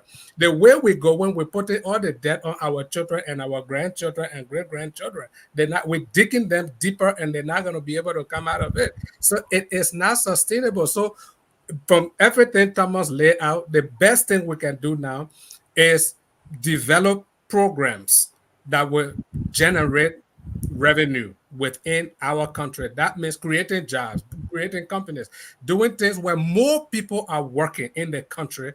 These people pay tax, government generate revenue, they generate income from these things. You go to CDC compound, you see all the able-bodied men waiting there, they're waiting for night vigil. What kind of vigil? Nobody working in the country, nobody doing anything. So government is not generating revenue. So then the little that we have, the president is traveling with how many people? what is the budget on this team that is going? The hotel, the airfare, and the eternal transportation in these places that they are going. It's so much money that they're going when we should be creating jobs, we should be creating programs, we should be creating opportunities so that we can generate money eternally, or else we're going to be living on borrowing. Now, I went to school in Nigeria, and the seminary I attended, I was living on campus. The president of the seminary was an Australian. Every time the school was stressed financially, he traveled. And when he came back, we saw the relief. When I went to Liberia and started the church, the only reason I traveled is because our church was stressed. And every time I traveled, I came back with the goods. And the church was always relieved and would achieve things. Boakai traveled since he became president. I don't know what he has brought back. You finished the church building? Matter of fact, one of the trips he went for in Atlanta, he attended some conference. Other African presidents that did not even attend the conference, they gave them more money, they gave them things. They did not give Liberia anything. So why are you traveling? You end up spending money that you should be saving to put into programs to build your ailing economy. That's what we should be doing. That is more sustainable than taking these lavish trips and you're bringing back nothing. It is only putting us under. The economy is not going to be sustainable. This trip is going on. He has to really defend this trip, why he had to go with all these people. Again, I will close with this. I think it was 1991 or in the 90s. Either Gambia or Senegal, one of those countries, Senegal or Gambia, the president took over, and he took over an ailing economy. He told his cabinet, listen, the economy is bad right now, and there is no lavish lifestyle for any government official. Go and check the record. Official cars that they drove were Passat at the time. He said, because we got to rebuild this economy. And today, they're thriving. Liberian leaders, we come there, the Weah, the JMB, you take over a failing economy, and you think living a lavish lifestyle will build back the economy. No, it's not going to build back the economy. It's only going to put us in more debt, and it's the future generation that's going to suffer. JMB is in his 70s, pushing 80. So he's not going to feel these things. He's just like one of the kings in the Bible. When the prophet came and said, God said, because of this you did, judgment is going to come. But the prophet said, hold on. God is saying the judgment will not come upon you. It will come upon your children and your children's children. He said, oh, but then I'm happy. Once I'm not the one that's going to feel it. That's the kind of decision JMB them are taking. They're not looking into the future. Comrade Mohammed Sharif, we have the United States here. Those of you who have devoted time to history will tell us this is our number one and traditional ally. The U.S. is the most wealthy nation on earth. Liberia can get all the money it needs from America. I mean, Israel is doing it. Israel is using America like credit cards, and Ukraine is using America like a credit card. What are our leaders doing? Why are we going around this cycle? I know President Boakai came here, he attended that summit. I think it was in Dallas. We didn't hear anything significant. Amara made negotiation. He took some pictures with the people at the MCC. Nothing happened. I mean, it's difficult for our leaders, Boakai with their experience, to pull billions from the Americans. I mean, they put their money right here, and then you go in somewhere.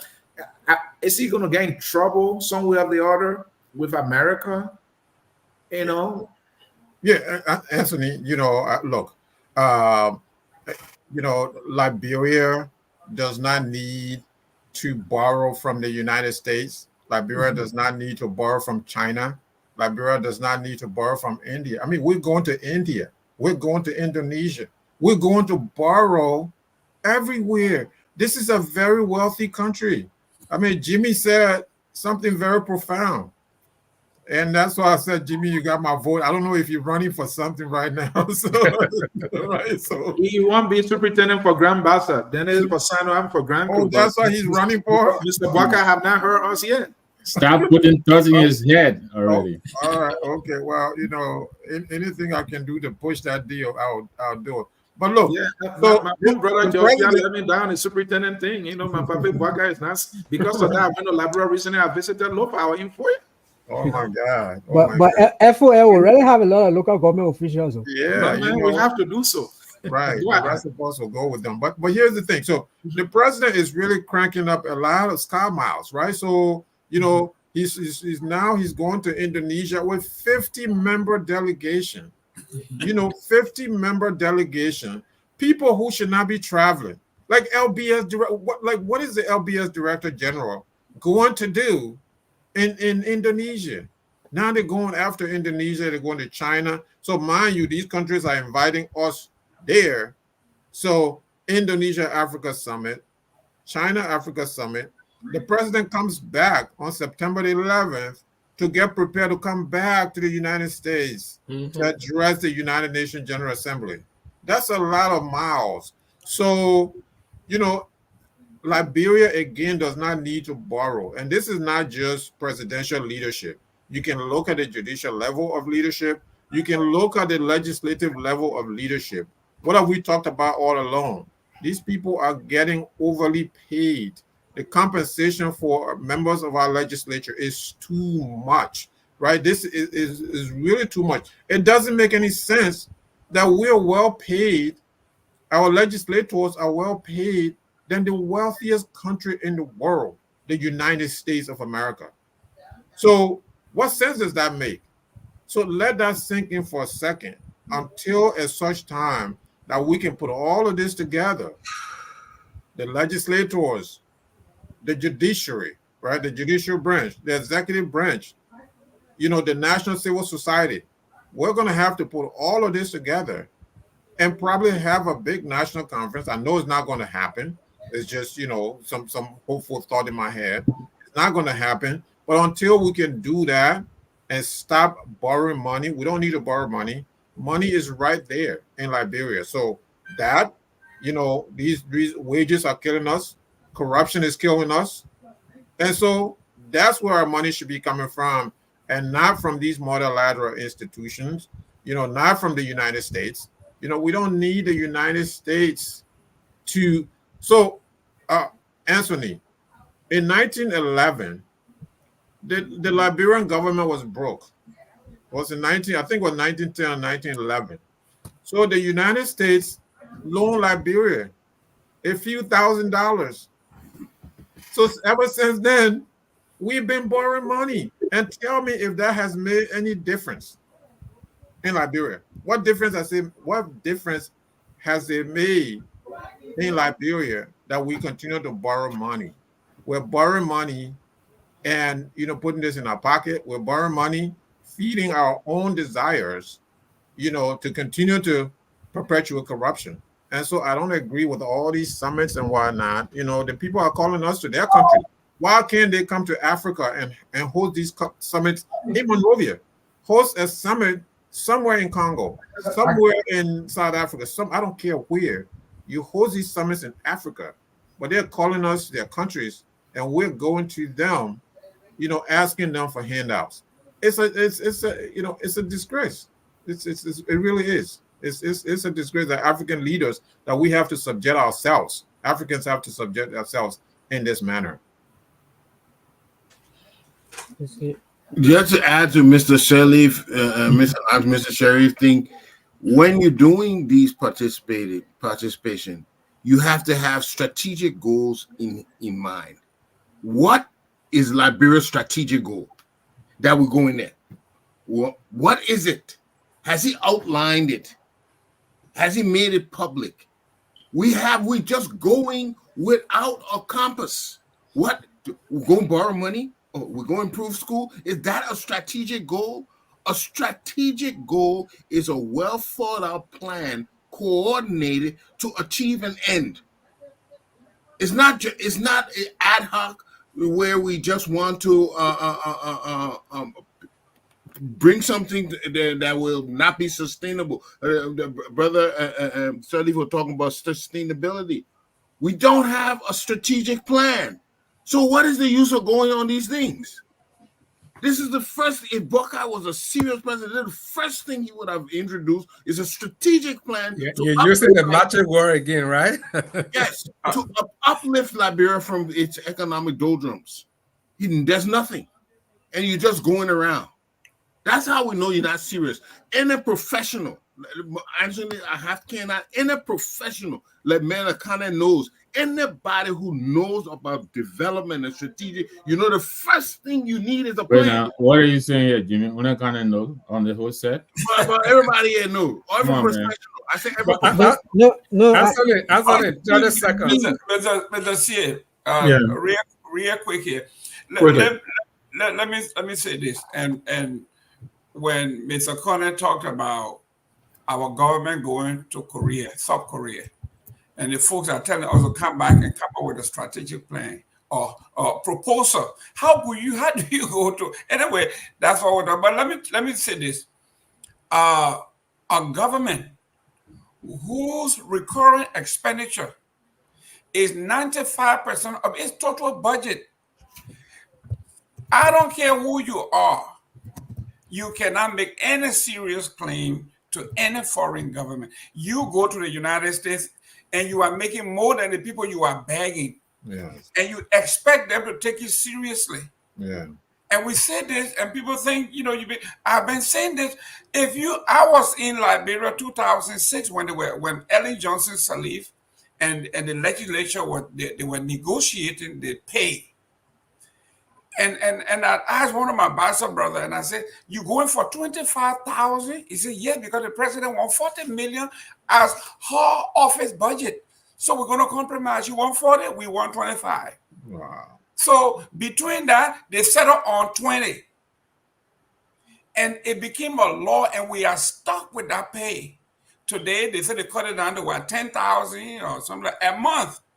Still Now, after taxes, I come with maybe 8.5, 87 million thousand. For such a struggling economy. Yeah, that's just a month. Besides the transportation perks and all these other stuff.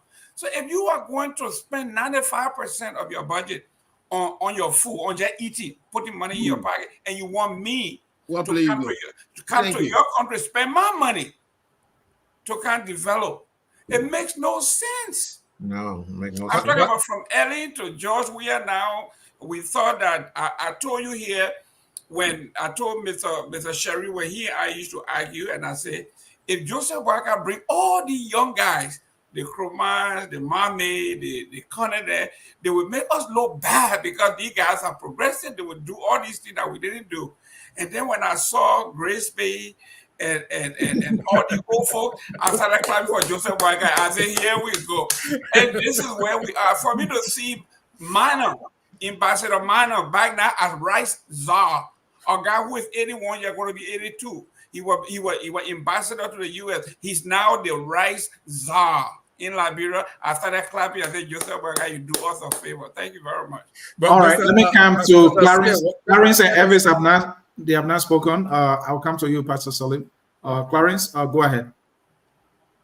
I'm going to pretend to be president for just to please Mr. Game. I'm going to pretend to be President Boakai for 2 meanings, right? So I'm President Boakai today, and I'm made president. I'm not going to spend Liberian poor money getting an airplane to go to anywhere conference to go lobby for money. I have my foreign services across the country. I can use them. I have my in-country foreign ambassadors. I can hold consultation and host meetings with them in my Oval Office and discuss how we can collaborate and get what I want to get out of them without leaving the country. Another thing I will be doing besides traveling out of the country, I first of all look back and see why Turbo, Tuckman, and others use the SOEs, NPA, Maritime, and other places as the personal price, where we have a lot of leakages of resources falling through those areas and for stealing no money, and some money using it to say for corporate social responsibility. They gave 1,000 and they take 2,000 for themselves. First of all, I will restrict all of those fundings to pass through LRA, and I will make sure that every expenditure on those SOEs and ministries, whatever the case is, pass through national budget. My budget will go over $1 billion immediately. No SOEs, no autonomous agency will decide their own budget, will decide how they're going to spend corporate social responsibility money. No, everything will go into the budget, and our developmental package in our budget I don't think Thomas is going to agree with you, but go ahead. And our developmental package for our country will have to be channeled through the national budget. And Too many over. You no longer JMPO. Now, there's where I will end with this, right? In addition to that, Mr. C, as the president sits right now, besides taking those actions, I just looked up the CBL report because of one of my friends from Samuel Jackson, and I noticed in the CBL report we accrued, or I should say, in gold exported from Liberia, we accrued up to $600+ million as sold gold outside there.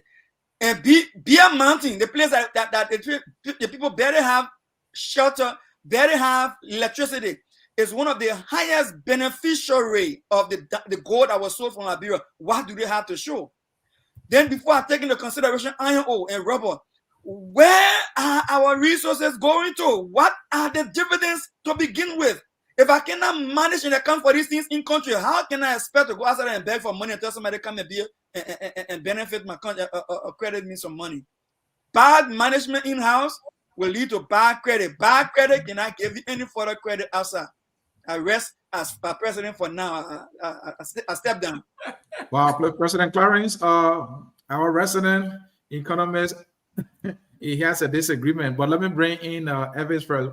Evis, we're talking foreign travel of the president. What are we getting from there? Do we need this travel right now? All right, thank you. Look, let me say this. It's like somebody hiring a narcoleptic to be their good man at night. We hire a president who is living on loans to resuscitate our economy. This is a man who couldn't manage his personal fiscal, responsibilities. And he gladly and proudly said that he was living on loans, and the Liberian people took that as a sign that he is not corrupt. Here is a man who made a base salary of over $3 million. Than living on loan, though. I mean, he made a base salary of over $3 million over 12 years, and couldn't afford to donate $30,000 to Upper Baptist to finish their church. But he's living on loans. So when it comes to issues, that James Carville said, it's about the economy, stupid.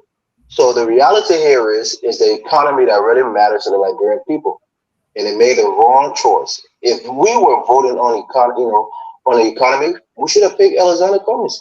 We should have picked somebody who have a track record, a history of creating growth, financial growth, physical growth, expansion.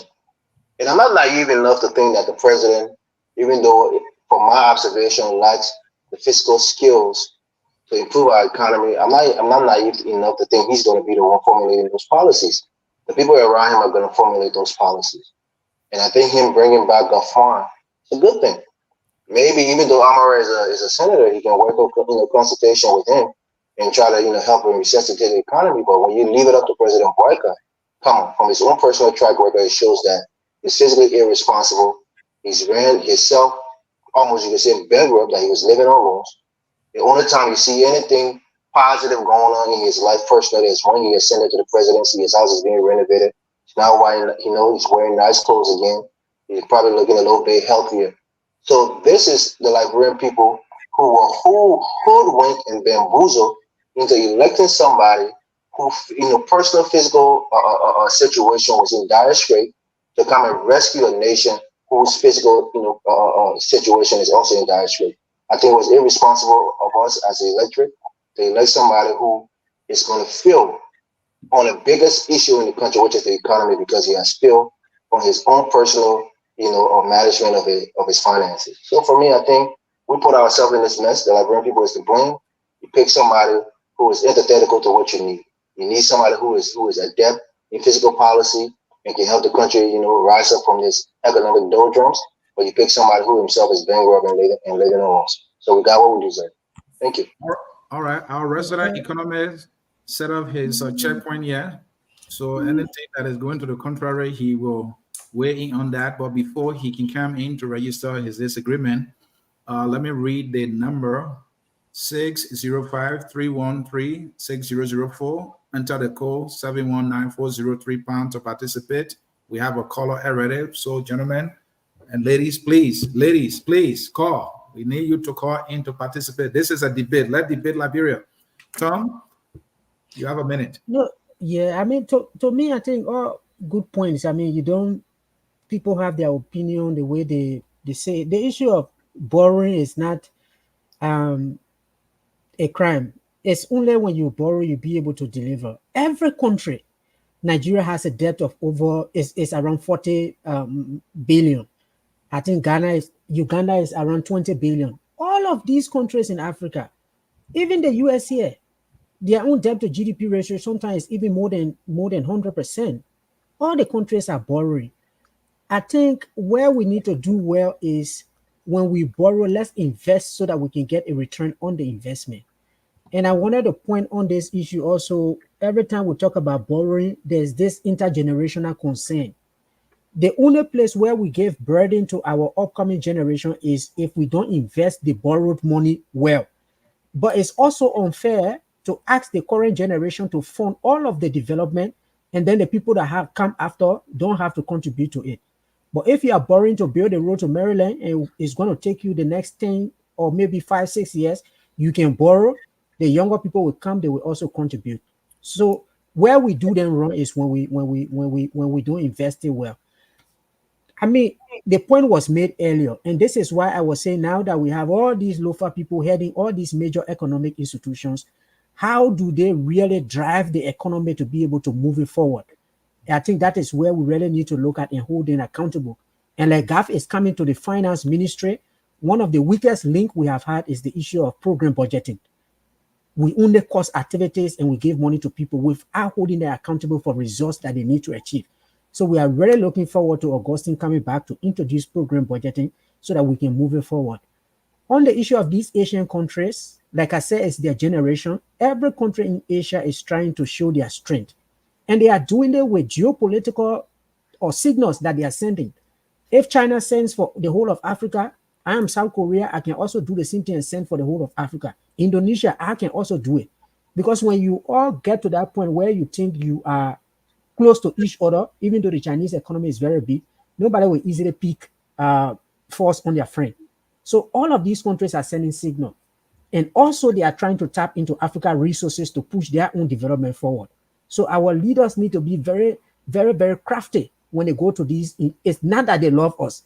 It's the resources that we have that they love, that they want to tap into. Africa has one of the most, one of the biggest reserve of these critical minerals that are needed for even the energy transition.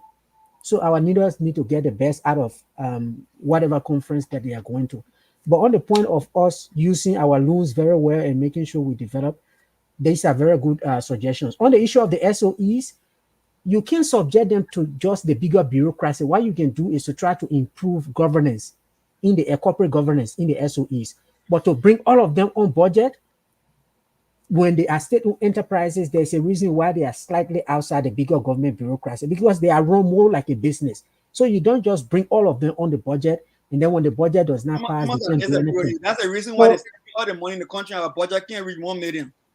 So the LRA has the authority to be able to go and take over their accounts if they don't remit. What I'm saying to you is not a good governance practice. We don't want remittance. We don't want remittance. We want all of our revenue. Our revenue is not owned by few board members.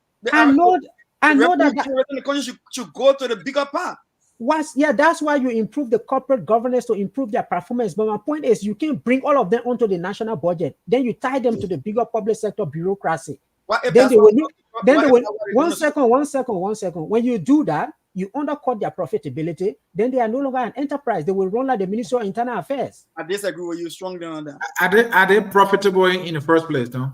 They should be. That's why we should push for them to be. We should not bring all of them onto the budget. In Gambia, for instance, like the Reverend was saying, there's a broader law that governs all of them. How they should be governed, how they should run their affairs. There's a law that covers all of them. I think these are the things that we need to do. I was under this. They agree with Clarence that you can collect all of them and bring them. We are concerned about the money. We're not concerned about how they just govern. We're concerned about how they spend the money. Yeah, but that's corporate governance. Our brother to right now at the LPRC is shining money he ever shine before becoming LPRC director. You said the money you're raising for the churches distribute money on the street. It'll say he taking it from a bedroom cover. All right, gentlemen, let us leave it there. Let us leave it there. Yeah. I needed just 30 seconds. So Okay, all go the for things it. I think I haven't gone yet, you know.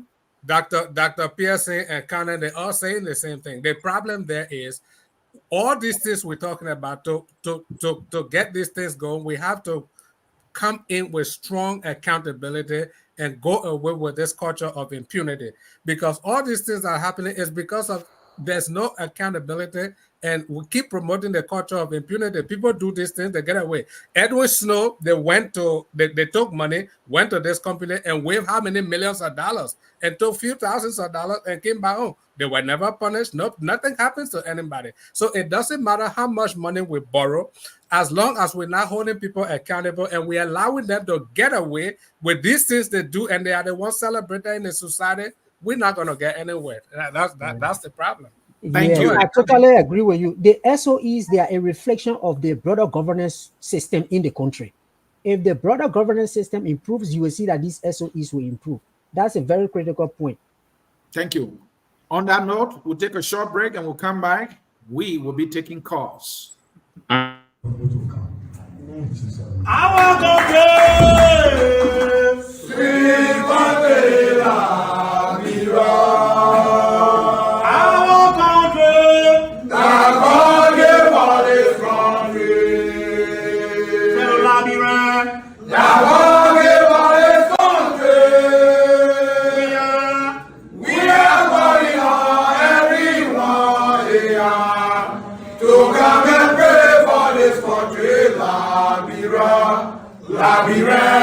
God gave us this country. You heard it there. God gave us the country. We are calling on everybody to debate how we move this country forward. And that's why we have to go to the phone line. I will be a few minutes. We have the man Flomo Livingstone standing by. It is time to take calls. Flomo, give me a minute here. Let me raise the volume here. You are live. Go ahead. Yeah, hi, Mr. J. Can you hear me? Yes, you are loud and clear. Go ahead. Yeah, I mean, great show, great show. I want to tell the panelists thank you. So I want to start off first by Aaron's merit. So you just show us a percentage without providing no evidence. Just 40% of this trap for this, 45% of this trap for this. Where did you get your data from? Where can we find our statistics? At least when we speak on something different evidence, we can read that the 40% trap for this and this other percentage for this. Don't just throw out numbers because you want to throw out numbers. Look, Pastor Salim, man, I'm a Christian, but it bothers me when I hear you saying the president should take his own money to renovate the church. I'm a Christian, don't do that because it will make other people to believe that the church is corrupt. No, the church built on the tithe and offering and paid by the members. It's not one individual should not use their own money to pay the church. That will make the church to be corrupt. I want today we see the former religious leader of our former president John Weah is in prison today for corruption because he took our money, because he used the same thing John Weah was giving to them. That's why we saw during John Weah administration, more religious people were quiet because you are giving them money. It's corrupt the system and the power and one of the commandments. That shall not steal. And corruption is stealing. And we shouldn't be doing that. I don't know. Don't even I won't even encourage the president to do that. To use his own money or government money. But Flomo, I thought it said, to whom much is given, much is expected. It's not biblical? Well, yeah, but guess what? That is what he's saying, but that does not mean that the president should, the current president should take his money and pay. What he should do is pay 10% of his money. And that's what the Bible said. Pay 10%. So you in the church, you pay 10%. The men are big men, you're making plenty of money. You've been making plenty of money, you pay 10%, right? Yes. Okay. But I agree. But then we should, Mr. Shea, we should be asking as the church leader, why is the bill has to be completed? We shouldn't just look at one side. Because there's some people who are corrupt, who steal the church money. So we have to ask why the bill is not being completed. Let's go ask the church leader to do that. Explain to why it's not being completed. Maybe there's some members that will steal the church money. You don't know. It's possible. Look, Mr. Shea, I'm from Lofa County. Lofa has 6 tribes. All right? And most of the appointees that the president is naming, they are not even for his job. Except for the interior minister, or his name, Yomari. Most of them are from different tribes, from the Roman tribe, the Bani tribe, the Mende tribe, from the Mandingo. So Lofa is the only county that has more tribes than any other counties. That's so a lie. He's a tribal. The tribalist is people from the same tribe. So I but they are all from the same county, right?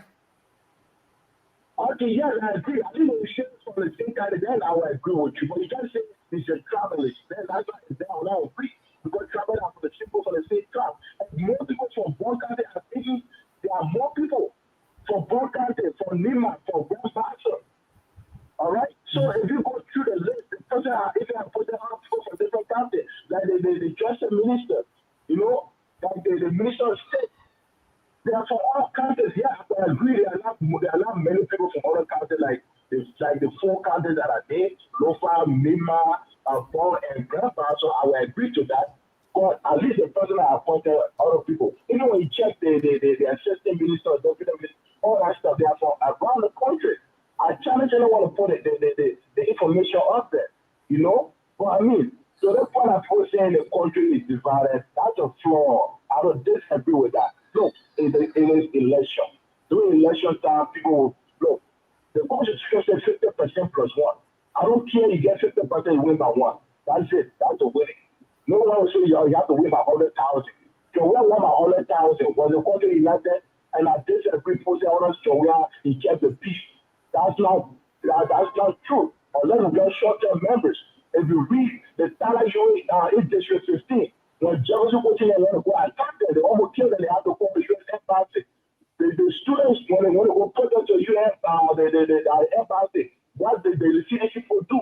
They want to counter protest. If you want to peace, the UN University, what is name, at Scar Group, that the general have been defeated. They went there and harassed those people. You want peace? There's so many things are happening. You know, you got peace because you don't hear the sound of God. So no one should say, all says yes, the peace was maintained. That's not true. Peace was not maintained on Weah. There was so chaos and no one had accountable. And now the president is there, is doing the right thing, all crying. And first of all, you don't even tell the president what case to start on.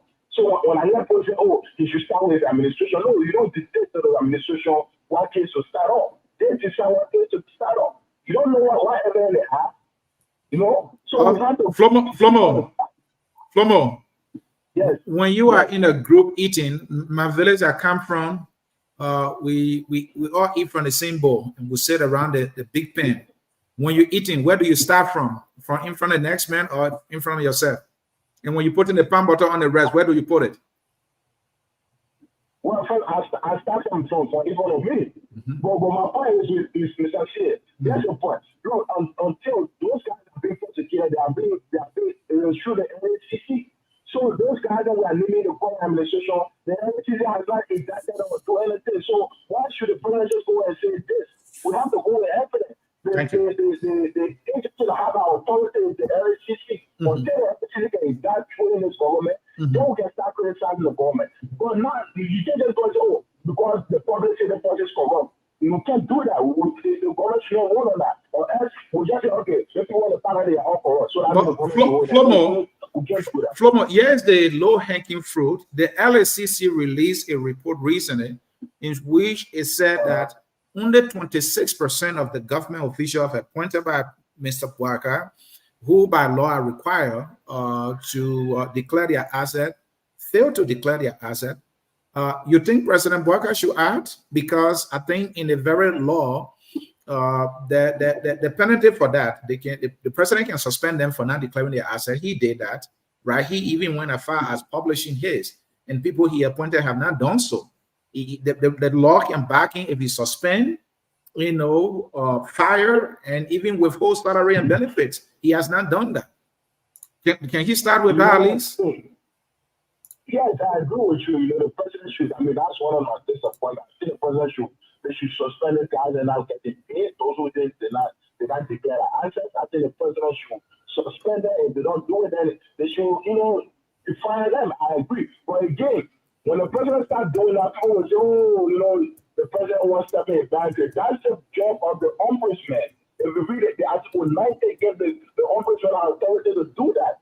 And I think the ombudsman should do it. And that's why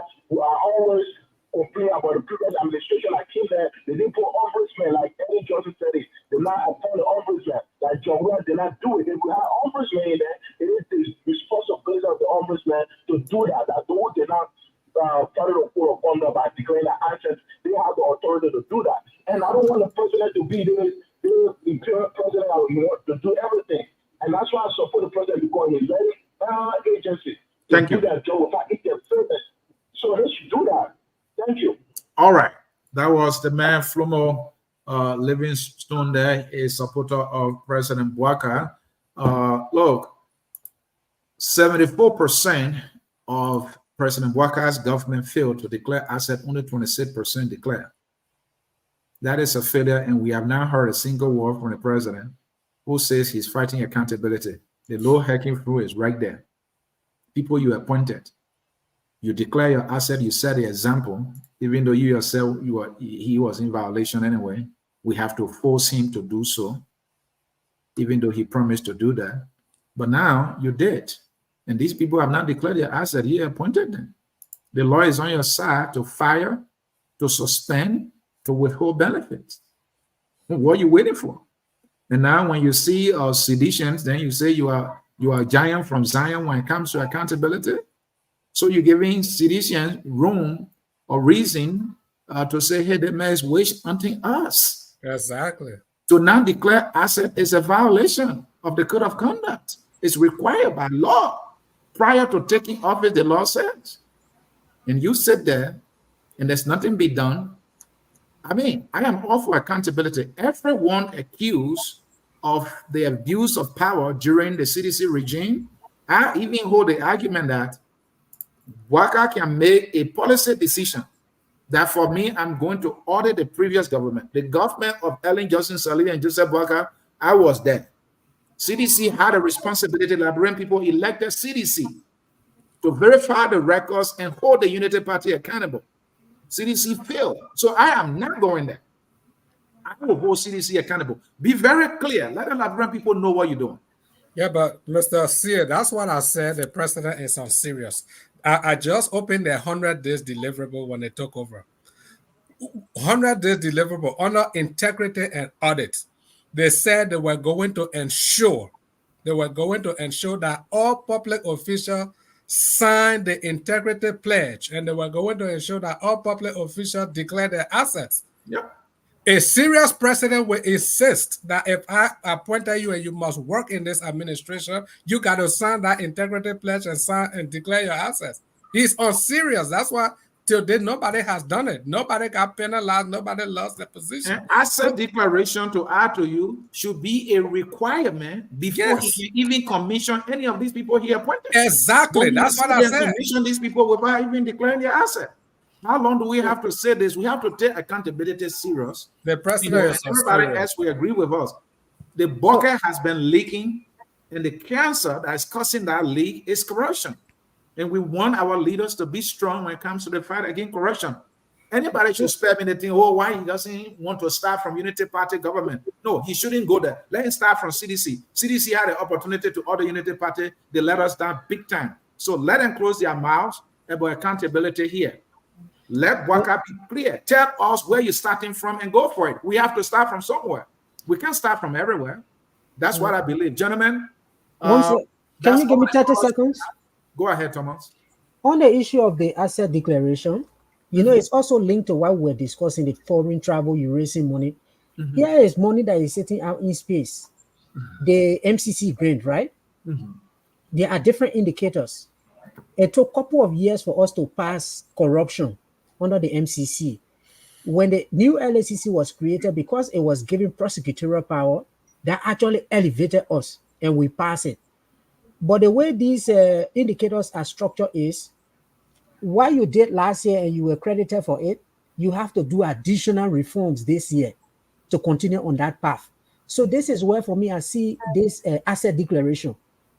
If everyone can do it, it's a very good report to go out there with regards to your fight against corruption.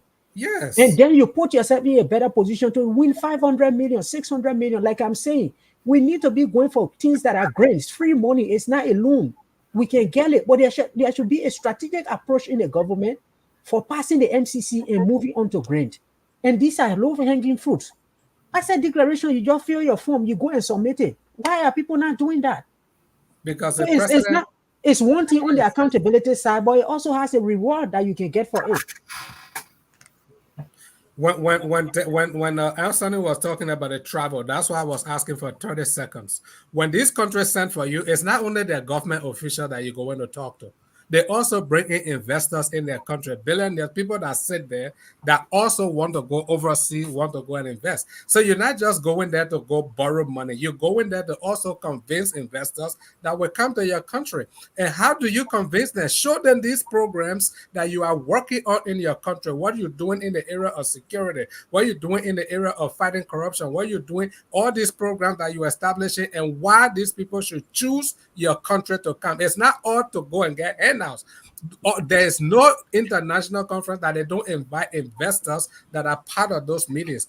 What do they go with? They're not going to tell anybody these are the programs we're working on. We took over the administration. This is where we were. This is where we are. This is where we're going. Those are the indicators that Thomas is talking about. They're not doing it. They just want to go sit there and then people should count money and put it in their hand. It's not going to work. Yeah, but Mr. Pastor Salif, the people who are accused, most of the folks that are accused of wrongdoing in this government, they are actually spearheading this particular fraud. Look at Mama Ability, yeah, Gregory Comer, what the man named from LBS, Fangon. I mean, you name it. These people are Grisby. These people, Grisby. Grisby of all people. That took 500,000 before even legally coming into office. It's spearheading this, either deal or the cabinet, whatever. Gentlemen, you're confusing me. Are you saying that President Boakai shouldn't exhaust the budget before December ends? No, we're saying President Boakai is on serious.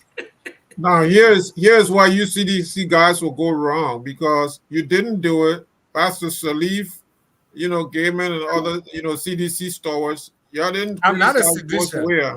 I'm an independent. Independent. You're right. I thought you were so neutral here. How you castigate everybody now? You were so neutral. I'm in the middle. So I castigate this side. I castigate this side. I'm in the middle.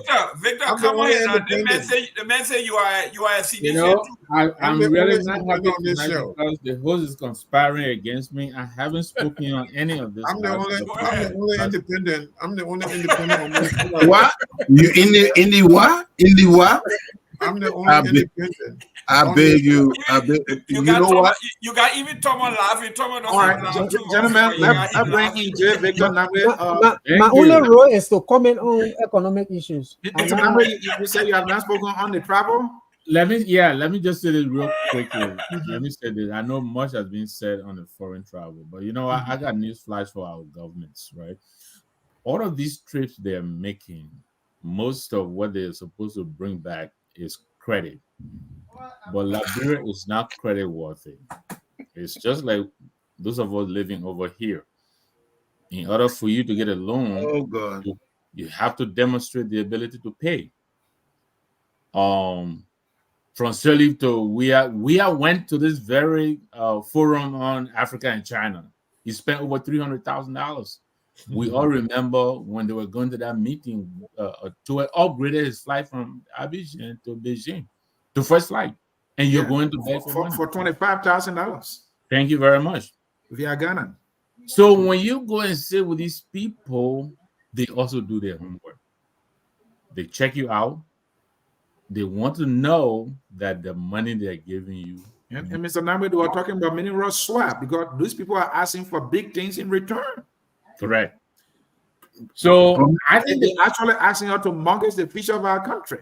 Exactly. And China, from their Belt and Road Initiative, there are a lot of complaints about the terms of their loan. They're very, very, in fact, they're calling their loan a debt trap. The terms are very stiff. So they will keep going to China, and I don't want to jinx their trip, but I doubt they're going to come back with anything. But Mr. Nambe, I want to say that it should not be. These trips are not for loan. It is for many, many other things. We talk about having partnerships, global visibility, capacity building, training and education, policy influence, changing your policies to adapt to the modern day world, trade opportunities, knowledge and technology transfer. All we go there, as you correctly said, is for handout.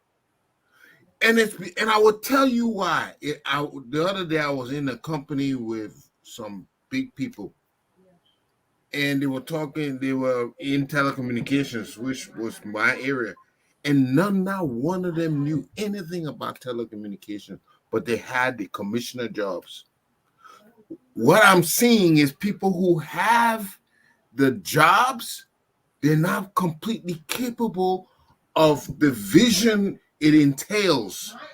To be a finance minister entails a type of vision. To be a bank, CBL, a governor, it entails a vision. To be an agriculture minister, it entails a vision. The people didn't have the vision. They were just there. I didn't say they didn't get a degree, but having a degree and having a vision and having the requisite competence to effect that dream, that vision, is a whole different matter. Mr. Ismail, quick question. Did any of you read Mr. Boakai's speech in Atlanta, the speech that he gave? I saw him deliver on video. Yeah, I read a speech, and Tom, if you have not, you should go to it. He measured quite succinctly the areas where we need to develop programs that will attract people. But it was just a speech telling us that, hey, tourism, we have opportunities there. We need you to come. In the area of energy, we have opportunity there. We need you to come. Is that enough? Is there a way the government can come up with a program that will attract people? Look, this is energy. Yeah, our challenges, but yeah, the opportunities. This is where you can come in and invest. This is what you will get when you invest in the area. You know, on the issue of technology, for example, internet is a big thing in the world now. I don't know why we have not made any significant gain here, you know, to boost our internet capacity in Liberia. I mean, they are just giving these speeches, you know, narrating the problems and not coming up with programs that the people can tap into, you know, to be able to invest in Liberia. And the last part of my point would have been exactly that: our ability to manage, whether it is resources, financial resources, manpower resources. You know, we are, what should I say? Are we in denial? I don't know. But look, all of the resources we are going around the world to go and gather, when you bring them back and you put them in the sifter, they're going to pass through the hole. Thank you. And they're going to drain out. This is where I thought this president would begin to start plucking the holes. Yes. Before you start building on the hole. If the foundation is porous, it has holes all in it, how do you expect, where are you going to put the resources you're bringing? Look, as he was leaving town today, another scandal broke at Telecommunications Authority. The scandals are, this is the government riddled with scandals. Who is going to trust you to build on anything, whether it be manpower resources, financial resources, or anything? So we're really joking ourselves. You go and say with these people, yeah, they'll sit with you, you know, and you come back with nothing. Gentlemen, time is fast spent. We're almost going 3 hours. Let us close. Let us close with this. 10 seconds. How can you trust somebody to loan them when you are employing your finance minister who credited from central bank and forgot to pay? You get central bank governor who credited and forgot to pay. You get, I mean, how do you credit people like that? People are not honest. So, I mean, there are too many scanners, the numbers in too many scanners out there, and then the post see us shooting tear gas, everything held us scattered while the president giving speech in Atlanta. Who comes to that kind of business environment? Thank you. All right, gentlemen, let us close because of time. We're almost going to 3 hours now, and this is how we're going to close. In this closing segment, we're going to be rating President Boakai, and please pay attention carefully. All right, so. President Boakai is like President Weah, unlike Weah, same as Weah, business as usual in the areas of foreign travel, employment of Palestinian supporters, preferences for those from the same county or region, influencing decision and actions of law enforcement officers, economic policy based on backing and listening to IMF and World Bank, lack of transparency and accountability, communicating to the Liberian people, for example, in interview and press conferences. So in all these areas, is President Boakai like Weah, unlike Weah, the same as Weah, or just business as usual, or even worse than Weah? Who wants to go first? That's the closing. Yeah, the veteran. I'll go. So I'll put it this way. On all of the above, President Weah and President Boakai, in my opinion, is performing at Weah's level. He's not better, he's not worse. Relative to Boakai himself, the president performance, in my perception, is negative. Again, I said this. Boakai, relative to Weah, is performing at Weah level. In that instance, he tables out. But if I take this president and compare him to what I expected him to do, he's performing at a negative, at a minus. Thank you. Thank you. Jimmy? Thank you. I would put it like this. He who knows not and knows not that he knows not is equally a fool. I like that. Yeah. You know what I mean? Are you saying the president is a fool? I said, I will say it again. He who knows not, you do not know how to govern a country, and knows not that you know not, you're a fool.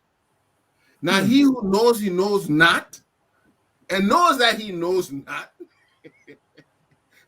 that is the other man you had. He knew he didn't know it, and he did what he could. But we got somebody who say he know it, but he doesn't know it. That's what we have on our hand right now. Are you suggesting Mr. Boakai is worse than Mr. He doesn't know it. He doesn't know it. He thinks he knows it, but he does not know it. That's a tough closing. Silician, Mr. Jerome Gamer, are you going to be gracious to our president, at least? Yeah, I'll be very gracious. I think, I want to talk to Mr. Thomas. He's gone out. But the man's he's our resident economist. He's not, yes, he's not backup. Yeah, I want you to listen to it because when I was vice president for the local chamber of commerce, we had partnership with something called the Small Business Administration, SBA. He knows about it. Where Mr. Boakai went, those small black businesses, what they depend on is the SBA. I thought Joseph Boakai would have said we are going to model the SBA. We're going to do what they do by creating incubators to get loan to small businesses, train them so the mom and pop businesses can hire 5 people, 10 people here to alleviate the unemployment. But instead, that place, I spoke there before, those people go out there to look for funding. They don't have any money. They are small, non-profit businesses. They don't have money, so they can't invest. But anyhow, when we're talking about rating Joseph Boakai, I would say only 2 things Joseph Boakai have done that I like. One was appointing Dr. Nya. I think that's his name. How you pronounce his name? Yeah, Chris Dubayan. That's Chris Dubayan at the NHA. That whatever that was a great pick for that position. What's our cultural ambassador? Listen, man, you're gonna sweep the day from in the house, then you sweep the day from in the outside and bring it in the house. You can't do that. So the second one was appointing Dr. Beseji to be at the Higher Education Commission as deputy. I don't know whether they will allow him to do his job, but he's going to be working with someone. So whether his boss is going to allow him to do the job. But other than that, Joseph Boakai I will give him an F. Wow. Absolutely. Is that how you can be gracious to somebody? I was very gracious. I point out 2 nominations that he has made that I think have no politics. It has qualification to it. Proving fact. Those 2 I know. Everybody else, like you said, they are thank you position. Thank you very much. All right. Comrade Mohammed Sharif. Yeah, man. Look, thank goodness. Thank goodness I was here, as the voice of reason, as the voice of hope. And, the unquestionable independent. It seems to be you are leaning. you need independence among the sea. I know to sedition. counterbalance all these. You know, the sea of sedition. Mr. Sherry, what happened to Aliu? What happened to Aliu Kamara? I don't know. He dropped off. I don't know. He's on sabbatical. Yeah. Go ahead, comrade. You are protected. So, comrade, look, you know, the serious thing is that Boakai came in amidst a crisis. This was a broken country. Weah had done so much damage to the country that whoever, even if you took over, you would have been in a sea of disaster and mess. That's the country that he took over. So, had it been you, Dennis would be in Sinai, be in Grand Crew. That's the problem. We know it. No, I mean you guys supposed to be in strategic positions, in strategic places, and I'm serious. But you know the way Liberia is nowadays, you know, people don't operate that way anymore. Dennis told me a story. You know, I'm not trying to, you know, deviate from what I was trying to say. Told me a story about, you know, Christopher Neer, who Doe appointed at LEC. You know, he was on his way back home, and Doe found out that, you know, this guy was you know, he was, you know, he was really good at what he learned here in the States. So they appointed him at LEC from what I heard, right? So what I'm saying is they used to tap talents back then. You know, there were leaders in Liberia who tapped talents, who actually went out and looked for talents. You know, the Tupmans and Talbots and stuff like that, and Doe to some extent did that. They would tap these talents. Like Jimmy has said, Jimmy just talked about telecommunications. What is preventing people from coming in, you know, or interviewing him for something? I don't care if you're not going to offer him position, but you got to offer something. You got to entice him. But they're saying that, okay, go back home before we can even look at you, right? That's what they're saying. Come back home. You can't stay here. But when you go home now and put all these in place, I don't think that the people that are already there, because there's no commitment, there's no actual commitment to expand, you know, to expand the knowledge base, to expand, you know, that little core, because there are people already there who don't want any infiltration, especially from people in the diaspora. So it's really tough. So, but what I was going to say is that Mr. Boakai, the president, inherited a situation that was really dire. And I hope that, you know, he'll be able to navigate this in the best way possible. He has done some good things. I mean, the War Crimes Court, you know, issue. I hope that you know, that they can resolve some issues around that, especially with the head of that court. You know, the roads, right? You know, we know that the machines, you know, some machines arrived and they're still sitting in BDC. I hope that those can be deployed, you know, to fix this, and not just to fix the road, but you know, you want to pave that road from Ganda to, you know, to Kipamas. You just really want to pave that road. You know, that road cannot be fixed anymore. It's not fixable. Like, you know, you're grading the road and then the rains come in and it's destroyed.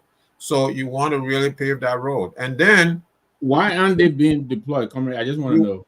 You want to make that, what's that? Why aren't they being deployed, the machines?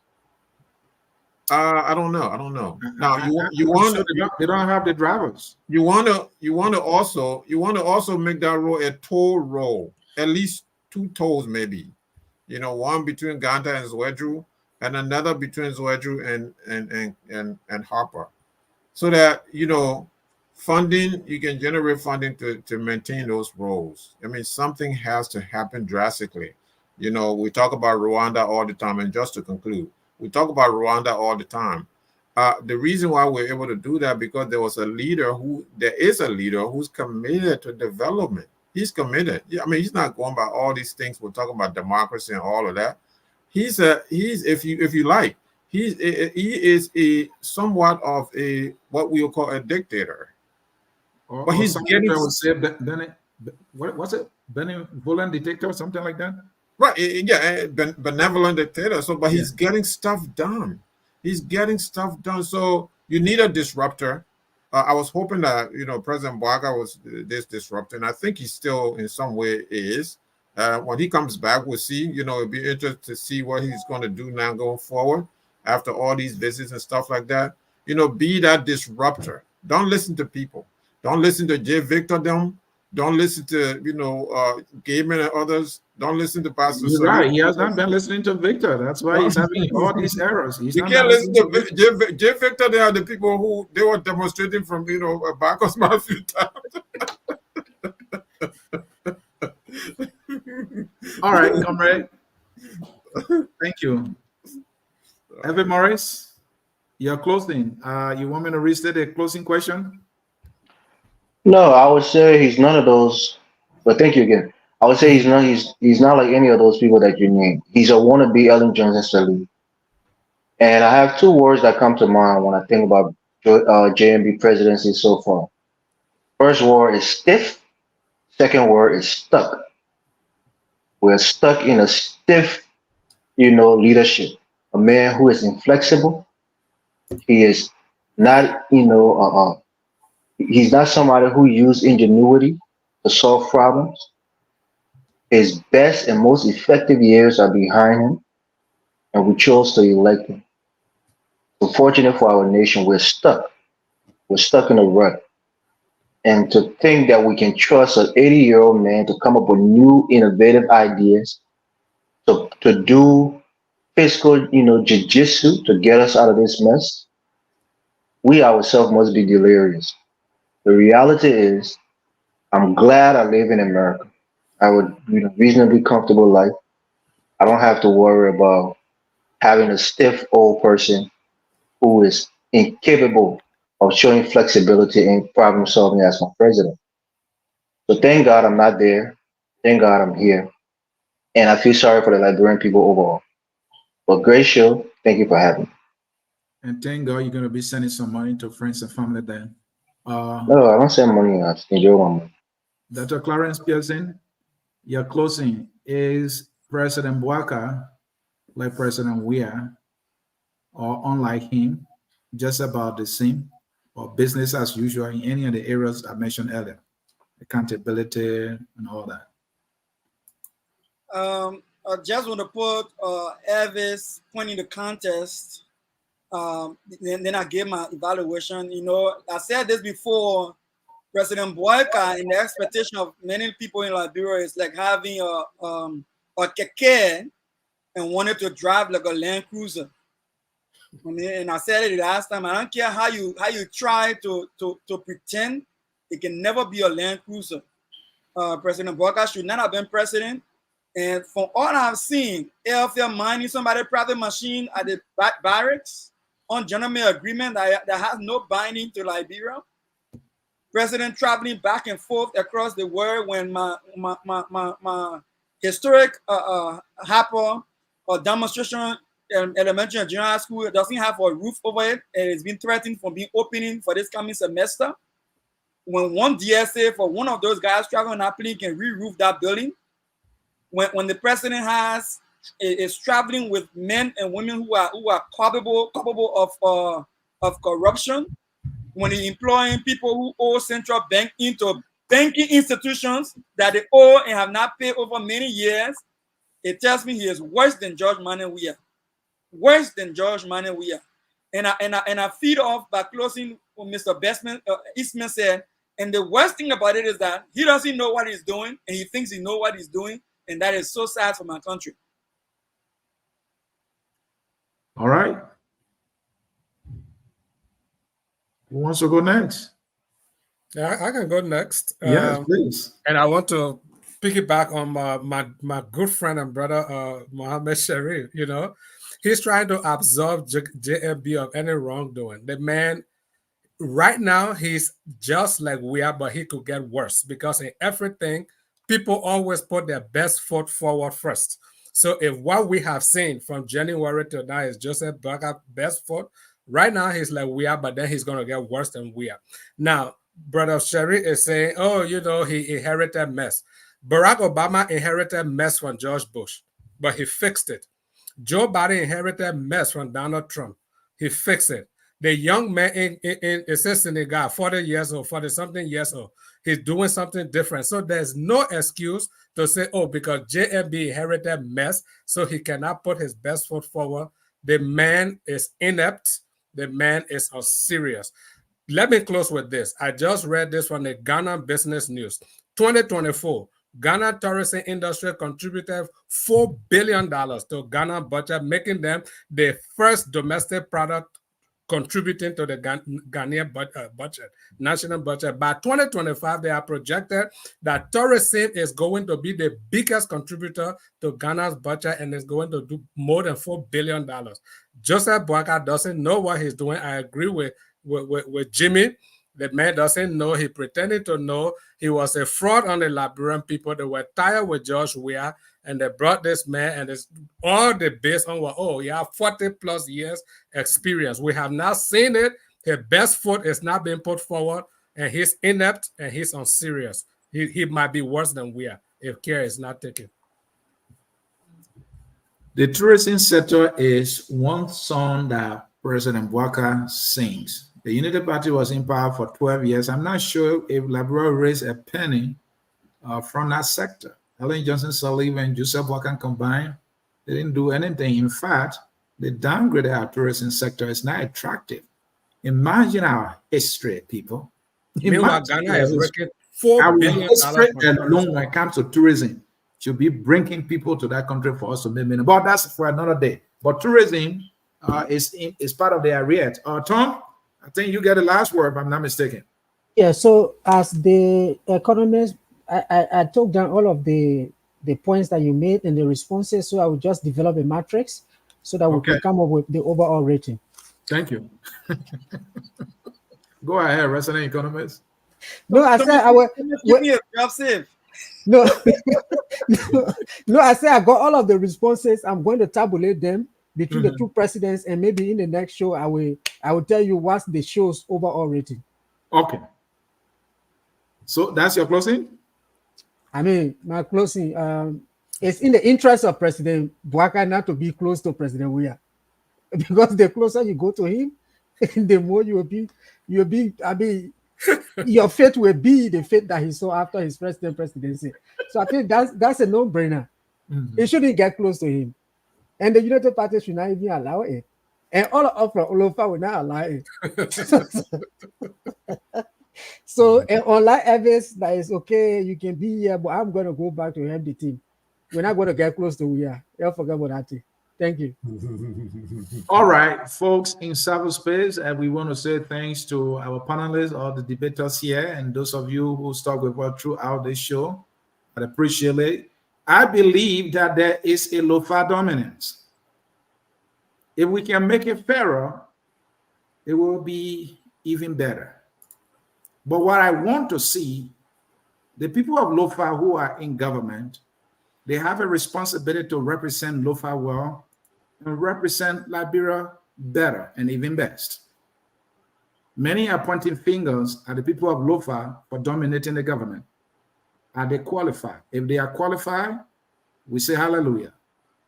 But are they up to the task? There where we will know that they are there to serve Liberia. All the appointees can come from Lofa if they are qualified, if they are serving Liberia, if they are delivering the goods, in as much as they are Liberians, even though that may not be fair. But when Liberia is served, when government is effective, when services are delivered to the Liberian people, maybe we can call that a slap.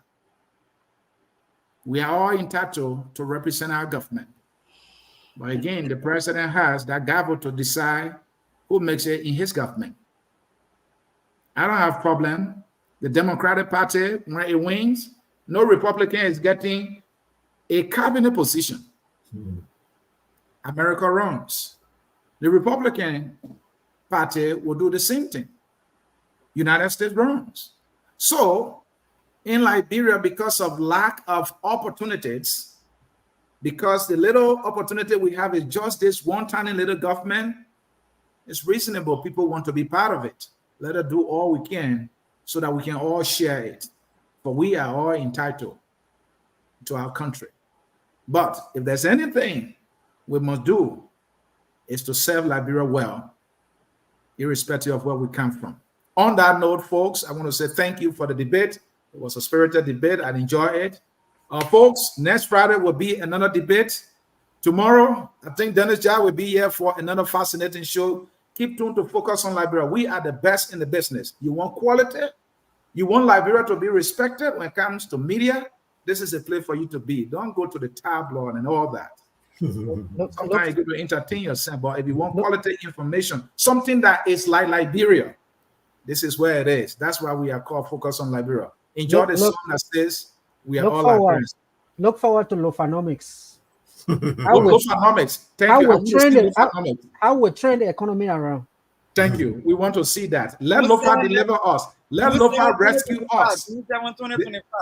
Lofa was once being referred to as a bread basket. Let it be our economic basket. Rescue our people, Lofians.